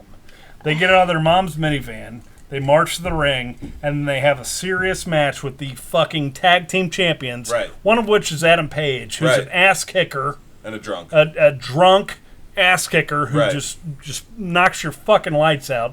And the other one's Kenny Omega, who knocks your lights out and dumps you on your neck every chance he gets. And, my and gosh. there's no, it's not a gimmick. It's not their character. And maybe it is. Yeah, it might but, be. I don't know, but it's still, not. You know, like if the charm of that, like you're going into war with these two fucking ass kickers, right. Yeah, that If doesn't Maybe they- show up and set be it ready up. to fight, Yeah, right? it doesn't Or- set it or up if- as a serious fight. If the Right. At whole all. No. if the whole gimmick is working together and the whole presentation, like if they got out like a couple nerds like in suspenders and with their like Pee Wee Herman and they were like the nerd squad and their mom drops them off. Even if they call themselves the best friends and they're doing like a full on nerd gimmick and have their mom drop them off, then I'm into it. because you're giving me that presentation. Yeah. These two guys just got out like two fucking full-grown indie workers Right, yeah. who still live in their mom's basement because fucking they're indie workers. Right. And, like, is that really the image we're presenting? Do we really, like, Rachel, if I tell you, like, hey, you gotta check this wrestling thing out, there's these two guys that show up, their mom drops them off every time. Like, is that gonna, like... No. You're going to expect Marco Stunt to get out and then be like, this is a hate crime. We can't beat up these kids. Hey, if the tag team was Marcus Stunt and Darby Allin, then I'm all in. Then my only complaint is that the minivan was too nice for me to buy, that they actually owned it. Darby, don't wreck on your skateboard, honey. That'd be good, dude. Yes. I like that. But then Darby couldn't do all of his weird shit that he does. Like, I'm going to jump off this platform that's here. Not seeing a downside. Truth. Next. We like all you guys that like AEW. I don't. Keep watching. If you like AEW, at me and I'll fight. Like and subscribe. We'll fight. We'll Twitter. Hey, we will Twitter actually, war. I'm gonna stop here and say, these two nights, I've liked Kenny Omega more than I've ever liked him. Okay. And I like Adam Page a lot. Okay. I feel like... I mean, I didn't like him at all in that empty stadium match. I feel like... I wanted to fist fight him in that deal. So I felt like Adam Page and Kenny Omega looked like they could be doing more, but I didn't like them or anything that they did either night. Does that make sense? Fine. Yeah. Does that make... Okay. I'm not going to argue with you. All right, next. Lance Archer with Jake Roberts' fake teeth defeated Joey Janela with Sunny Kiss. I didn't like... I would prefer Jake Roberts to not have teeth. Like, honestly... Did he do it without teeth? No, never. But, take like, his teeth out? have you seen his teeth? No. Yeah, or not really. There's 77 of them. Are they And bright white? he's always doing this. Just like... They're the widest teeth you've ever seen. Just like one of the... what's his name? Yes. Andres? No. Andres' teeth were always weird. Oh, yeah. The He one had who just went over to 107 of them. AEW. Oh, Matt Hardy. He has bright white teeth. Wonderful. He might have fake teeth too, but not as fake as Jake's. Man, I think Jake smoked a tooth or two in his day. You think Smoked a tooth? Yeah. Do you think Matt Hardy just had his teeth replaced before he could get meth mouth? Oh. Heck, he just went into his dentist and was like, "Hey, I need some meth resistant teeth. I'm about to leave the WWE, so Yeah, that's metal and looks ivory." Man, Oh, man. we're the worst. So Lance Archer defeated Joey Janela with Sunny Kiss. And Sunny Kiss is the guy who puts his hands in his pockets, right? No, that's Orange Oh. Cassidy. We're Sunny gonna- Kiss. Sunny Kiss Kiss we is just the watched cross-dresser. Sunny He Kiss just wrestled Cody. wrestled Cody. That's this that's week, who I just saw. which Are they?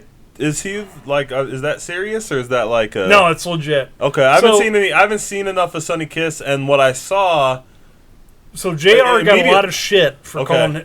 calling Sunny a she, Okay. and he said Sunny's That's how he identifies. no how he said doesn't asked. give a shit.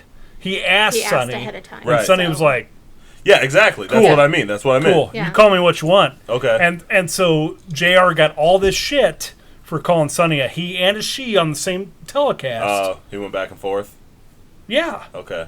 but he got all that shit, and he's like, Sonny said it's fine. I talked to Sonny. Yeah. Like, I know what Yeah. Sonny wants. Like, And, or I talked to him and you said, is this okay? Like, what do I say? You know, he went to clear it beforehand, and Yeah. And I'm sure it was You got it straight. unintentional when you're in the middle of calling something. you're going to make You go that back and mistake. forth. Well, But and he showed respect ahead of time by doing it before. Yeah. Like, you know, I want to make sure I'm doing, what you want me to do and Right. asked, and that's and really it's hard. respectful It's that hard. he It's did. hard to do that too. Like it's a difficult thing to call or whatever, especially for those guys. Man, for an old For his school age. Okie like JR, Mm-hmm. like it's just awesome that he asked and didn't, chase him Right. out of the building when he walked Yeah. in. yeah, with a boat oar. Yeah. I said the same thing for his age group. Waving his hat and It's whooping. pretty That's Good pretty God amazing. Almighty! I was so I don't watch AEW except for what we watch for the show, so I haven't seen any of Sunny Kiss. When I saw Sunny Kiss, I was instantly worried, and I guess I shouldn't have been, like that somebody thought it was still okay to do like the Gold Dust deal, Right. That's the first thing I thought of when I watched for him sure. come out Right. and do his thing. Yep. I thought of Gold Right Dust. now. So Yeah. if they're treating but apparently they're treating it seriously, and that makes me It's not a heel excited gimmick. for It's not a heel gimmick. Yeah, it's not that same thing, but that's Yep. the Sunny first Sunny thing that I Kiss thought is of being also. Sunny Kiss. Like Yeah. that is Yeah. that is the gimmick. Like Like he is being Yep. him. I'm down for that. Yeah. I Yeah. want For to. I want to support And- that. I bet I fucking hate his wrestling. I feel like You do. they, because You should go watch Fight for the Fallen. what Or was not. the one that we just watched with Cody? Last night What was that? he wrestled Cody. Yes. We're not. So, Yeah. okay. So Well, that's it's the fine. only one that Yeah. I've seen him do. Yep. Yeah. Me too. First time I watched. I felt like and I don't know what I want to call it, like Cody was just, again, he's that bigger professional, intimidating, Yeah. and he was,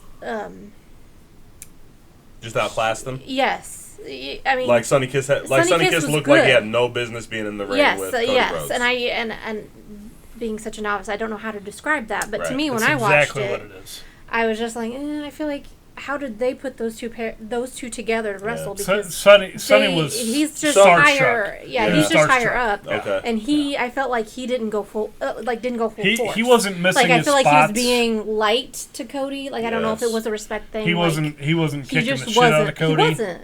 And that's what I noticed right off the But bat. I'm just when- like, when well, he's Cody good chopped and him, he's it got was- a yeah. potential, but he didn't really show it with that match. Yeah. Yeah. Sometimes you don't know till you put a guy out there with somebody shit. who's a bigger deal than No. them. Yeah, yeah. I mean, Some But it just looked some off. guys step up to that point and some guys don't, and that doesn't even necessarily need to be a knock against some guys. No. I guarantee you right now, I Sonny Kiss still- watched that match. It was like, fuck, man. I still Next time. Better than that. enjoyed. Yeah, Next I time, still yeah. watched him, and I thought he could be definitely. Yeah. He could definitely be better than that because Yeah. he's got moves that he can do, and Oh, yeah, he looked great. Like, he all would his look- shit definitely looked would good. Look way better with the correct opponent. Yeah. Like and maybe Co- they pushed him too yeah, fast yeah. to go to Cody. Like Cody would be later on. Yeah. Perfect. Yeah, but I definitely just watching that. I was like, I don't think they should have done that. Yeah. Not yet. Not yet. It's But not- that's not this card. Oh, Sorry. sorry. Yeah. No, it's so good. that was my only. Would you take it easy, lady? That's my only. We're on Lance match I've Archer seen with him. Joey Janela, and Oh, yeah. Lance Archer carries a jobber out to the ring every time, but this time he carries Sonny Kiss out to the ring because Joey Janela and Sonny Kiss are a deal. Dumps him in. Jake the Snake brings a bag out. It's totally got a snake in it Jake. This is a big deal for me, though. because he's got the this ruins the match for me. okay. Jake brings out a bag. They have their match. I don't even know who fucking wins now. Archer. wins. I'm sure Archer wins. Archer. Yeah. Archer beats the shit out of him, Yeah. and they have a 3-minute deal at the end where Yep. everybody kicks out of everything. Yep. Nothing ever comes out of that bag. So he started to pull it out at one point though, and so listen here because I have to tell this story because Motherfucker. Okay. I panicked for a minute because so they do the spot The spot is Jake Roberts jumps up and he starts to open the bag, and the ref goes over to stop him from opening the bag. And while the ref is distracted, Joey Janela takes advantage. Joey Janela and Sonny Kiss. That's where they take advantage and do 2 moves to Lance Archer. Yeah.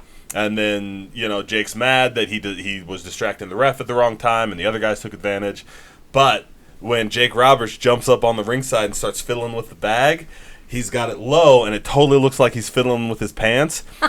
And I remember the handful of indie shows when Jake was really bad. Handful. Yeah, when Jake was really bad. At least a dozen. Okay, however many. When but there's footage all over YouTube. You can still find it of Jake being drunk and pulling his dick out at shows and doing stuff that's like real problematic. So he got up there and started fiddling, and I didn't realize. And I was like, not again! Come on! You think it was you calculated? do DDP yoga? You think it was that was like? You think that was calculated? No, I think he just didn't have the bat. I think he just. Right. It was all in your head. It was all in my head. It was all in my head. All right. But I for sure was like, oh, not again, Jake! Come on! And then I didn't even babysat. I didn't even realize it. Teeth. It was JR or Jericho or whoever who was like, he's fiddling with the bag, and I was like, bag? Oh, I guess he does have a bag. Thank God. Thank God.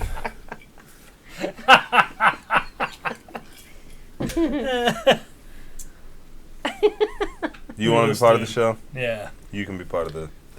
What did you think of Lance Archer? Yeah. I like Lance Archer. I thought I think there's a lot there. I just don't think. I thought he sold too much for this match. I thought he was selling too much early. Like, I thought he should have kicked the shit out of Joey Janela. Yeah, so he doesn't wrestle like the size he is, right? He didn't wrestle like a monster. No, he doesn't. And we're gonna get to Brian Cage later, but do we have to? He doesn't either. Do we have to? Yeah. Okay. Because it's fun. All right. What's next? He's not on the show. You like Cody though? I love Cody. Yeah. You? Good. Yep. Oh yes. Oh God. The Butcher and the Blade and Lucha Bros defeated FTR and the Young Bucks. Okay. Hey. So we're on night 2. Oh yeah. I thought we were for a while. Did I skip ahead? Has that been on? Have we been on night 2 for a while? Yeah, I think so. Okay, all right. I lost track. I remember this specifically from night 2. Good God Almighty. So let me watch night 2. Let me put out there that Butcher and Blade's the shit. This was my favorite match of this was my favorite match of the whole. Really? 8-man tag? Yeah, with of the whole Fyter Fest with the Young Bucks in it, and you know that like the Young Bucks match ended up the only match I liked on their very first pay-per-view that I bought. Uh-huh. The first AEW pay-per-view, not All In. The first Double or Nothing. It was the first. It was last year's Double or Nothing. The only match on that I really, really liked. Cody and Dustin was fine, but the only match that I really liked was the Young Bucks and the Lucha Bros, and it fucking pisses me off. They're so talented though. This match, this match, I liked. It did everything that I hate about AEW wrestling, but it did it in a way that I could overlook and enjoy. I found myself getting lost in the match. Butcher and Blade are they're good. FTR are the shit. Oh, FTR, Butcher and Blade are so good. FTR are Arn and fucking Tully. They really are, man. Love them. They really are. I love them. I loved. Okay, so I didn't like the way that FTR and the Young Bucks were like getting along and working together, except that I really liked the way the Young Bucks and FTR were working together. Because it's such a contrast. It was like it's perfect with those 4 teams. Like like the minute I saw the Butcher and Blade in AEW, I'm like, what? Why are you guys not in NXT? Oh, because Butcher's my age. Mm-hmm. You know. Mm-hmm. And that's the only answer to that. Those guys are fucking great. They're great. Yeah. They could be on SmackDown right now, wrestling any of those teams. Yes. All four of these are all four of these teams. And we know teams. FTR could have been and all that, but I hate everything that the Young Bucks stand for. But they're good, man. They pull it off. They do it better than anybody else. They do shit I hate. They do it right, man. Like they come as close as you can. Like you do not hate this modern style of wrestling as much as I do. I know. And they do it so well that I don't hate when they do it. They do it better than everybody else. And it fucking hurts me to say that. I'm proud of you. Come here. Oh, no, hug your wife, not me. Don't. How about we not grab my... What do you want to do? You're going to make me hard. Oh, we're hugging. What? Oh, we're all hugging. That's fucked up, dude. All right. Okay. Ms. Go, did you watch this match? No, I did not. Okay. It's not the main event. Nyla Rose defeated Kenzie Page and Kylan King and... Fucking hot garbage. Nyla Rose, go home. Nyla Rose, go get signed. You're probably better than fucking Nia Jax if you had a little bit of training. No, yes. If you had a little bit of training, you would 100% better than Nia Jax. Probably be better than Nia Jax. But just go get signed. Go fucking learn how to work because you suck. Ugh. Man. And your promo was terrible. And whoever approved that promo, like, oh, everybody else has got a second, so I better get one. Fuck you. Fuck you, the person who approved that promo, not fuck you, Nyla Rose. Hold on, no, have we gotten to the point? Because I want to talk about the FTW Championship. Because I've never been... we're not there yet. We're not there yet? It's not on my run sheet. Well, we're going to talk about this now. Okay, cool. Because I'm fucking so mad. Why? Because Taz gave Brian Cage has the second most indie name you've ever heard. Yeah. I mean, that's part of it. Damian Priest first. Damian Priest number one. Brian Cage second. Yes. What? Indie name. The most indie name He's ever. wrestled at least 4 guys named Damian Priest. And probably 3 guys named Brian Cage. For sure. I feel like it would be a great comic book. Damian Priest and Brian Cage? It would be. Yes. Buddy cops. They'd love it. So there's the promo. one of the weeks, there's the promo where Taz comes out and talks about the FTW Championship. And I remember when he was the FTW champion in ECW. Ooh. Yeah. I remember when he was the FTW champion in ECW. And that was dope. And then like he had that title, and then he gave it to they had this bullshit match where it was for the FTW championship, Taz versus Sabu, but the loser got a shot at the ECW championship. So Taz beat the fuck out of Sabu and then laid Sabu across himself and dropped him on his neck 8 times. Yes, and then pulled Sabu across himself so that he would get the title shot. It was the dumbest. I didn't watch enough ECW to understand why that happened that way, but that's what happened. And then they had the FTW. So then after Taz won the ECW championship, him and Sabu wrestled and had so Sabu was like the FTW champion for a while, and then they had a final match where they unified the ECW title and the FTW championship. It was ridiculous, but that's ECW for you. So here's why it's dumb as fuck that he's giving Brian Cage the FTW championship, because Brian Cage has a title shot, and win or lose, that as soon as this next week happens, win or lose, the FTW championship is meaningless, and they should have waited until after the actual title shot for Taz to give him the FTW championship. What the fuck? Who fucking is watching this shit? No. So Johnny Moxley was at home with a COVID-19 test positive. And they're like, His wife was. His wife was. But he tested. Didn't test positive, right? No, he didn't test positive. Oh, so his wife self-quarantined. is Candice. No, his wife's Renee Young. Renee Young, yes.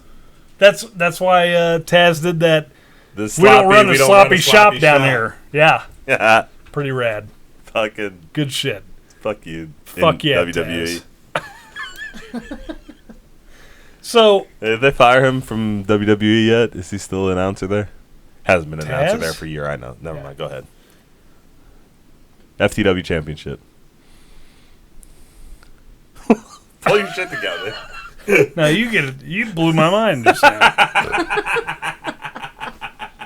They fired Taz yet? That's fair. It's been years. He was at like, TNA for like 5 years. 2007 now? Yeah. Good God Almighty. Anyway, I don't even remember what I was saying. He cut a great promo. Yeah. They're building up to this match huge. Yes. And Taz is a killer, man. He's a killer on the microphone. He's fucking great. And these cutaways they do on that show where he's explaining finishers and shit. Yeah. Oh my God. Fuck yes. It's awesome. Fuck yes. It's so good. Like, he was talking about Moxley's double underhook thing. He's like, and that's why he can't hook it under Brian Cage. I'm like, yes. Yeah. Awesome. Yeah. Awesome. Yes. This is great. Yes. So they can wrestle over that fucking finish that entire match. Yes. Ah, dude. It's so cool. It's so cool that they did that I don't understand why they would let Taz give him the FTW championship ahead of time. What? That match would. I understand. Like that's dumb. Like, why are we? Also, who gives a fuck? Like, it's the FTW championship. Like, we're hardcore fans and stuff. We don't give a fuck.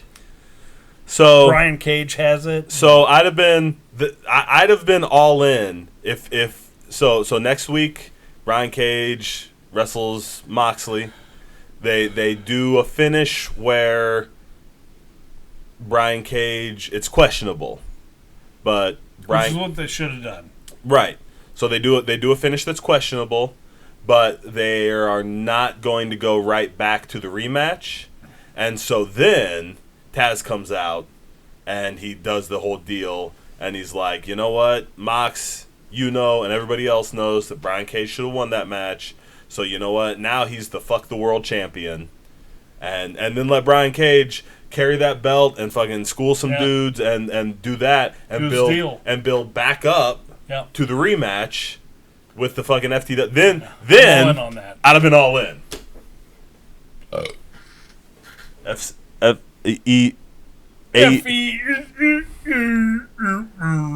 AEW, I'm better than all your bookers. What?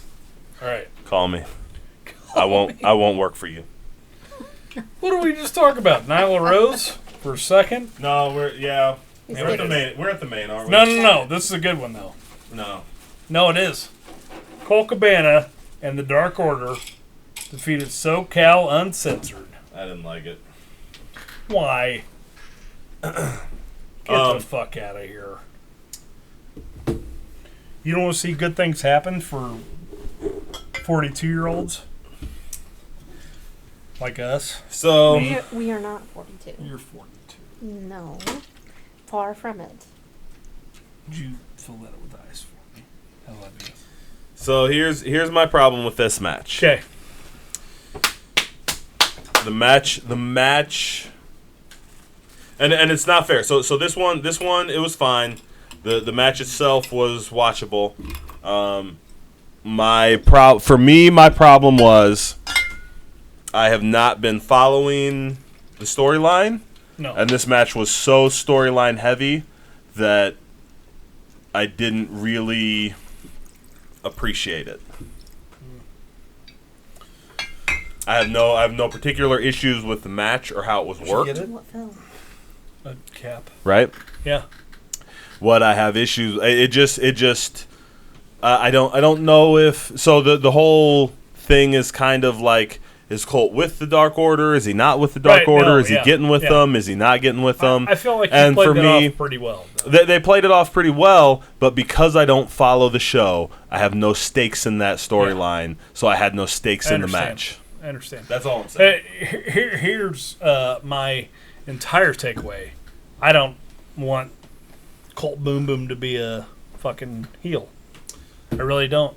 So I want him to do his thing, but like if that's what's going to get Colt to have his little spotlight deal where he can go do main event matches and stuff, like I think I'm into that. Like, because he's cut his teeth long enough. Yeah. And good for him, because he's really fucking good at what he does. Yes. Really Agreed. good. Agreed. Probably second to none. Agreed. Like, he is the best at what he does. Agreed. And I want to see him be successful at that, but Agreed. I don't know what the story is. You know, Yeah. you know what I mean? Like, I'm I feel like happy. he I'm deserves happy to. better. I'm happy to see Colt in a. Find it, babe? Okay. I'm happy to see Colt in a story, in maybe moving towards a main event thing, yeah. whatever. Like I'm happy for Colt. I like all the guys in this except for the one Black Order dude who I had no idea who that was. Grayson. And the match is fine. The match is fine. But I'm not invested in the stakes, and for the match to be so, and I'm not criticizing it. I'm talking about my experience. I didn't have an experience with this match because Sure. I wasn't there. Yeah. That's all I got to say about it. Sure. Yeah. It was a good match. Yes. It was good. Like, and it was especially good for the way Colt played it out and all that. Yeah. All right, man. I'm so excited for this. Main event. God damn it. Chris Jericho with Santana and Ortiz versus Orange Cassidy with Best Friends. You want to go or you want me to go? I want you to go. This match fucking made me sick to my stomach. This match was fucking disgusting. I fucking hate Orange Cassidy. You know what? Like, had he fucking taken had he been like, okay, this is the one that matters, I might have been into it. But the very first thing they fucking do is have him put his hands in his pockets and take one of the greatest wrestlers of all time to fucking school. And fuck you, Orange Cassidy, and fuck AEW for putting Jericho through that, and fuck you, Jericho, for doing that. You should have fucking pulled your fucking vet card and made that dude treat you with some respect in the ring. He did. No, fuck that. The very first thing, He started off the match with his hand in his pocket, and then he fucking worked that match. And he whooped worked Jericho his ass off. But why? He didn't have to. He whooped Jericho's ass with his hands in his pockets. No. Yeah, bullshit. No, he punched him. That's it. He fucking beat the fuck out of him. Made Jericho with his hands in his pockets. They put his fucking hands in his pockets, beat the shit out of Jericho. Jericho powdered because he couldn't deal with it, and then he fucking planched all of them. Fuck that. I fucking hated it. And Jericho looked fucking fat and slow. He looked like shit. He looked 100 years old.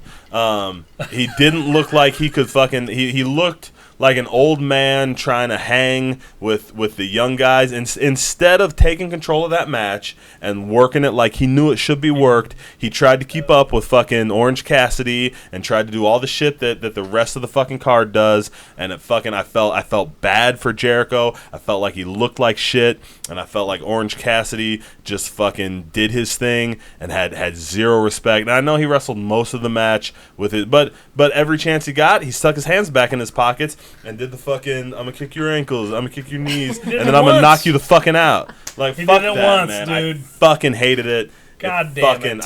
I thought it was. I'm not gonna absolutely revise the your shits. history. I like that match, and I hate fucking Orange Cassidy and that character. Mm-hmm. But whatever those two did was magic. It was awesome. Revise my history, bro. Tell me your experience. That was my experience. I want to hear your experience. Oh, the hands in the pockets thing happened for 2 minutes, And then he did it for, like, some shin kicks, and that's it. That motherfucker worked his ass off the rest of the match. Okay. Worked his ass off. Did not put his hands in his pockets. Did not go back to that character at all, which I have another problem with, because your character's this, and you're fucking awesome. You're Napoleon Dynamite with fucking flips and shit. But motherfucker can work. And that was a hell of a match. Except for when he was being Orange Cassidy. That's the... I think the issue we agree upon. And... Man, I hope Orange Cassidy succeeds. I hate fucking that nihilistic character. Because there's no stakes in a match, right? So if you don't give a fuck if you win or lose, why are you in a match? Right. But why are you even there? Yeah, that's the point. In that match with Chris Jericho, he was out there to win. Once they got through the fucking the introductions and everything like that, like he was out there to win. He was kicking ass. And I understand, like, you know, younger people, not get off my lawn people, are like, yeah, cool, a nihilistic wrestler. It's still a contest, right? Yes. 100%. And that's why I don't like Orange Cassidy. Yeah. And I had this conversation a week ago with some mutual friends, and they're like, well, Orange Cassidy can go. I was like, I don't care if he can go. Yeah. He can't fight. And you want to see a guy who can fight. And in this match, he looked like he wanted to fight. He was in there to go with Jericho. And I don't know what that says about his presentation up to the ring, where he just got his hands in his pockets. He does a plancha with his hands in his pockets. And then he works his ass off for 20 minutes. But, like, I appreciate how good the guy is. I don't appreciate the gimmick. You know what I mean? Yeah, I Like, hate the gimmick. The gimmick sucks. I won't be able to appreciate... I don't think I will ever be on board with the nihilistic wrestler. Okay, These men are nihilists, Donnie. They're harmless. So here's my thought, right? The gimmick that Orange Cassidy does works in a jobber business.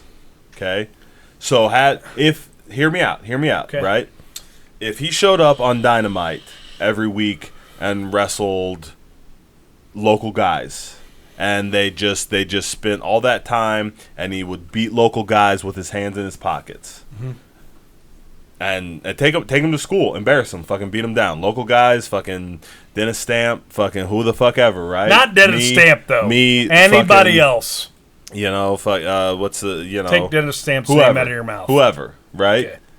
Nobody. He's beating jobbers, Right. with his hands in his pockets, Right. and he's nihilistic and he doesn't care, and that's cool. And then at the pay-per-view, he's got, you know, or every 4 weeks, he's got a title shot, or he's got Brian Cage or another star, whatever, and he is a different wrestler when he shows up, and he doesn't stick his hands in his pockets because he's wrestling somebody real. Then this gimmick works for me. Had he so at the very beginning of that match, he shows Jericho's his hands, he puts them in his pockets, and then he fucking beats up Jericho with his hands in his pockets.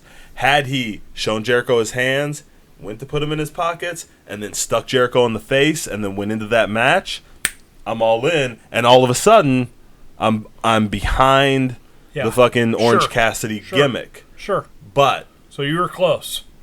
I saw the possibility, and I see. I'm not into the gimmick, dude. I see don't the know. ability of the person who plays Orange Cassidy. What I do not see is the gimmick, because the gimmick disrespects the entire business. I don't. For me. I don't get it at all. Like, so. I don't get it. I just don't like the only way that gimmick works the is showing he had in that match was awesome. Like, he looked great in that match, but his gimmick overall going into that match, I'm like, why do you care about this match? Right. Maybe I don't get it. Maybe it's not for me. No, we don't. The instant we're way too old and grumpy. The instant his hand. You know what? Man, I'm not willing to accept that, man. I listen. I have given Damn it. 20 years of my life to this. And I haven't made it as far as Orange Cassidy, but I fucking have feelings, and I've worked hard for this, and I value it. And even to see a character who throws that all out the window is offensive to what I have put into this. And if the point of the character is that he doesn't care until it matters, that's different than he just doesn't care, and he's better than everybody, even with his hands in his pockets. And sorry, Orange Cassidy, you're not. Right. You know what I mean? Like, I don't mean to shut in your parade. No. Like It's good to have. I'm perfectly fine with you enjoying the match, and I'm glad that you can present an opposing viewpoint to mine. But you don't have to change my mind. No, I'm not gonna change your right, mind. You know, and I'm not trying to change yours. I just mean to say that, like, it's not offensive to us or me because he's doing something different. Like, doing something different has always changed this business. Correct. I'm just not sure that is what I want to see. Like, nihilism, it's an athletic contest. But when Orange Cassidy cares, he fucking tore it up with Chris Jericho, which I know is, pretty easy to do. Should be. I don't know. Jericho looked like he was struggling. I felt bad. Jericho's 50 fucking years old, dude. He can go, man. 50 years old. 50-something. I felt like he looked 60. Like, what does that even mean? He looked. It means that Jericho. I felt like Jericho looked like he was struggling, not like he was. I felt like Jericho looked like he was struggling, not like he looked level best for a 50-year-old. Right. I felt like he was having a hard time. And you can tell the difference because I can too. Yeah. Which I feel like the first few times I saw Jericho wrestle at this age, I was like, I think he's fucked up, but he might be fucking with us. Because that's a Jericho thing to do. Yeah. Like, he'd be like, he'd do that on camera. Yeah. Like, he wouldn't give a fuck at all. But, you see, you can tell that, though. Right. Yeah. So here's my final thought. All right. For AEW. Fyter Fest was awesome. My final thought for the contrast. Yeah.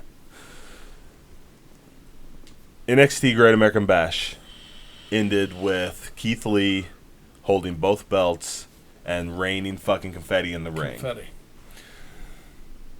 AEW ended with Jericho looking like he had barely survived the match and cut out almost as soon as the match was over. It did cut out right away. But also putting over another guy, though. But except that he won that match, so he didn't actually put that guy over. No, but I mean, Orange Cassidy had not had a match like that, though. So for me, if I see the I don't want Orange Cassidy to be the guy. No, I don't want Orange Cassidy to have beat Chris Jericho. Had Orange Cassidy beaten Chris Jericho, I'm not sure I would ever be willing to watch more AEW. But okay, my point is I know he would. My point is that at the end of NXT, I'm looking at it going, even though I don't like Keith Lee, I'm looking at the end of because you ate fun. Great American Bash going, this is a big deal. Look at this. Yeah. Oh my gosh. Yeah. I can't wait to tune in and see what happens next week. Right. And at the end of AEW, I'm going, holy shit, I can't believe Chris Jericho survived. I don't want to fucking... I'm glad he didn't have Oh, a it's seizure. over. Oh, it's over. Okay, well, fuck. I don't... I got bingo next week. Bingo! But Do you I might... have bingo? Nah, I never have How bingo. fucking but- old are you? I never have bingo. But, I'm saying, like... He's in his 60s. I don't feel like I need to tune back into AEW. Just judging on like how those shows end, right? Yeah. Like one felt like something happened and one just felt like something was over. Okay. Here's my closing thought. Yes. We want competitive wrestling again, right? Okay. But we want to watch something good. Okay. So we need to support AEW when it's good, and we need to shit on it when it's bad, right? I don't know if I have that much shit. But you can find some good in there. There was good.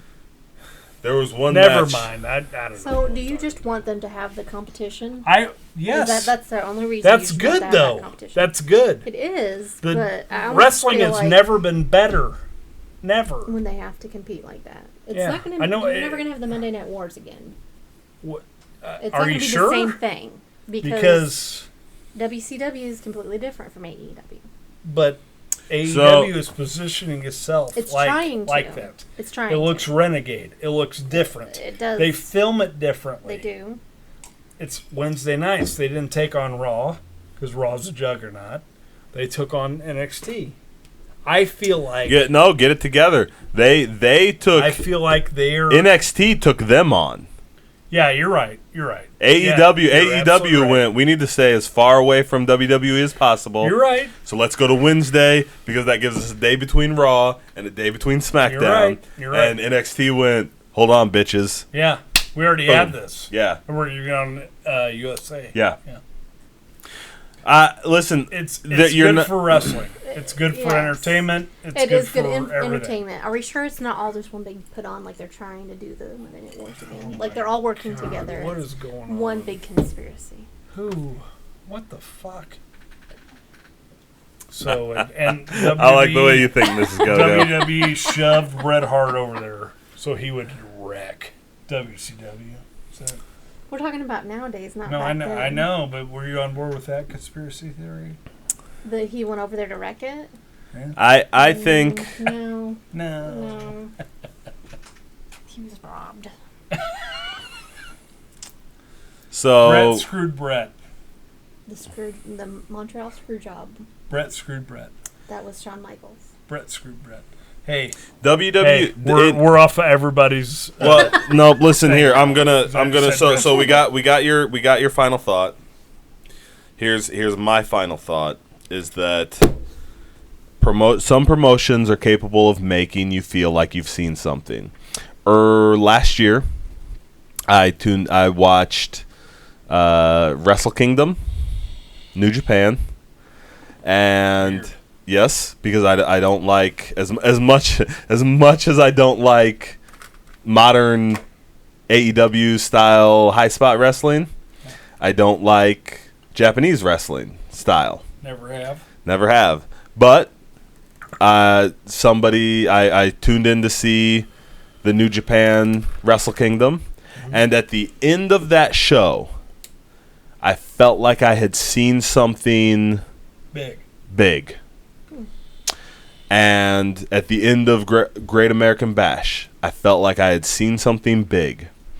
And I've watched 2 Double or Nothings. I've watched a handful of Dynamites. I've watched Fyter Fest. AEW has never made me feel like I've watched something big. Ever. Cody, I feel when I see Cody come out, I feel like I see a star, but I still have not. He's not wrestling other stars. Yeah, exactly. And at the end of their shows, even with Chris Jericho being there, I've not felt like I've seen something big, seen something important, seen something like I'll be talking about in the future. Guys, thank you for joining us tonight. This has been a blast. Mrs. Gogo, thank you for joining us. Great to have some female representation on the show.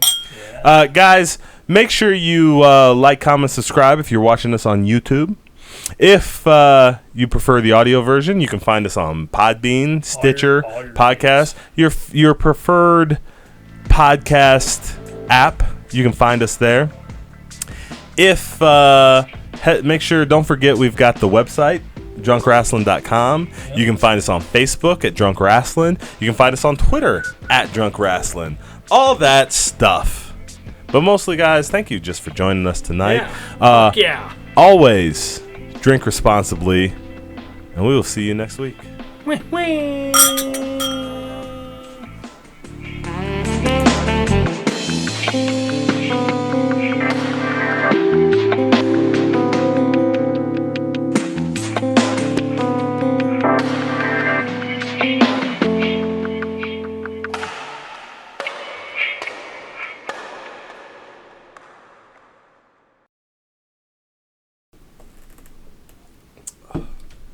Still the worst thing I've ever drank. No, it's so tolerable. It's so tolerable. Sucks, dude. No, the bird dog sucks.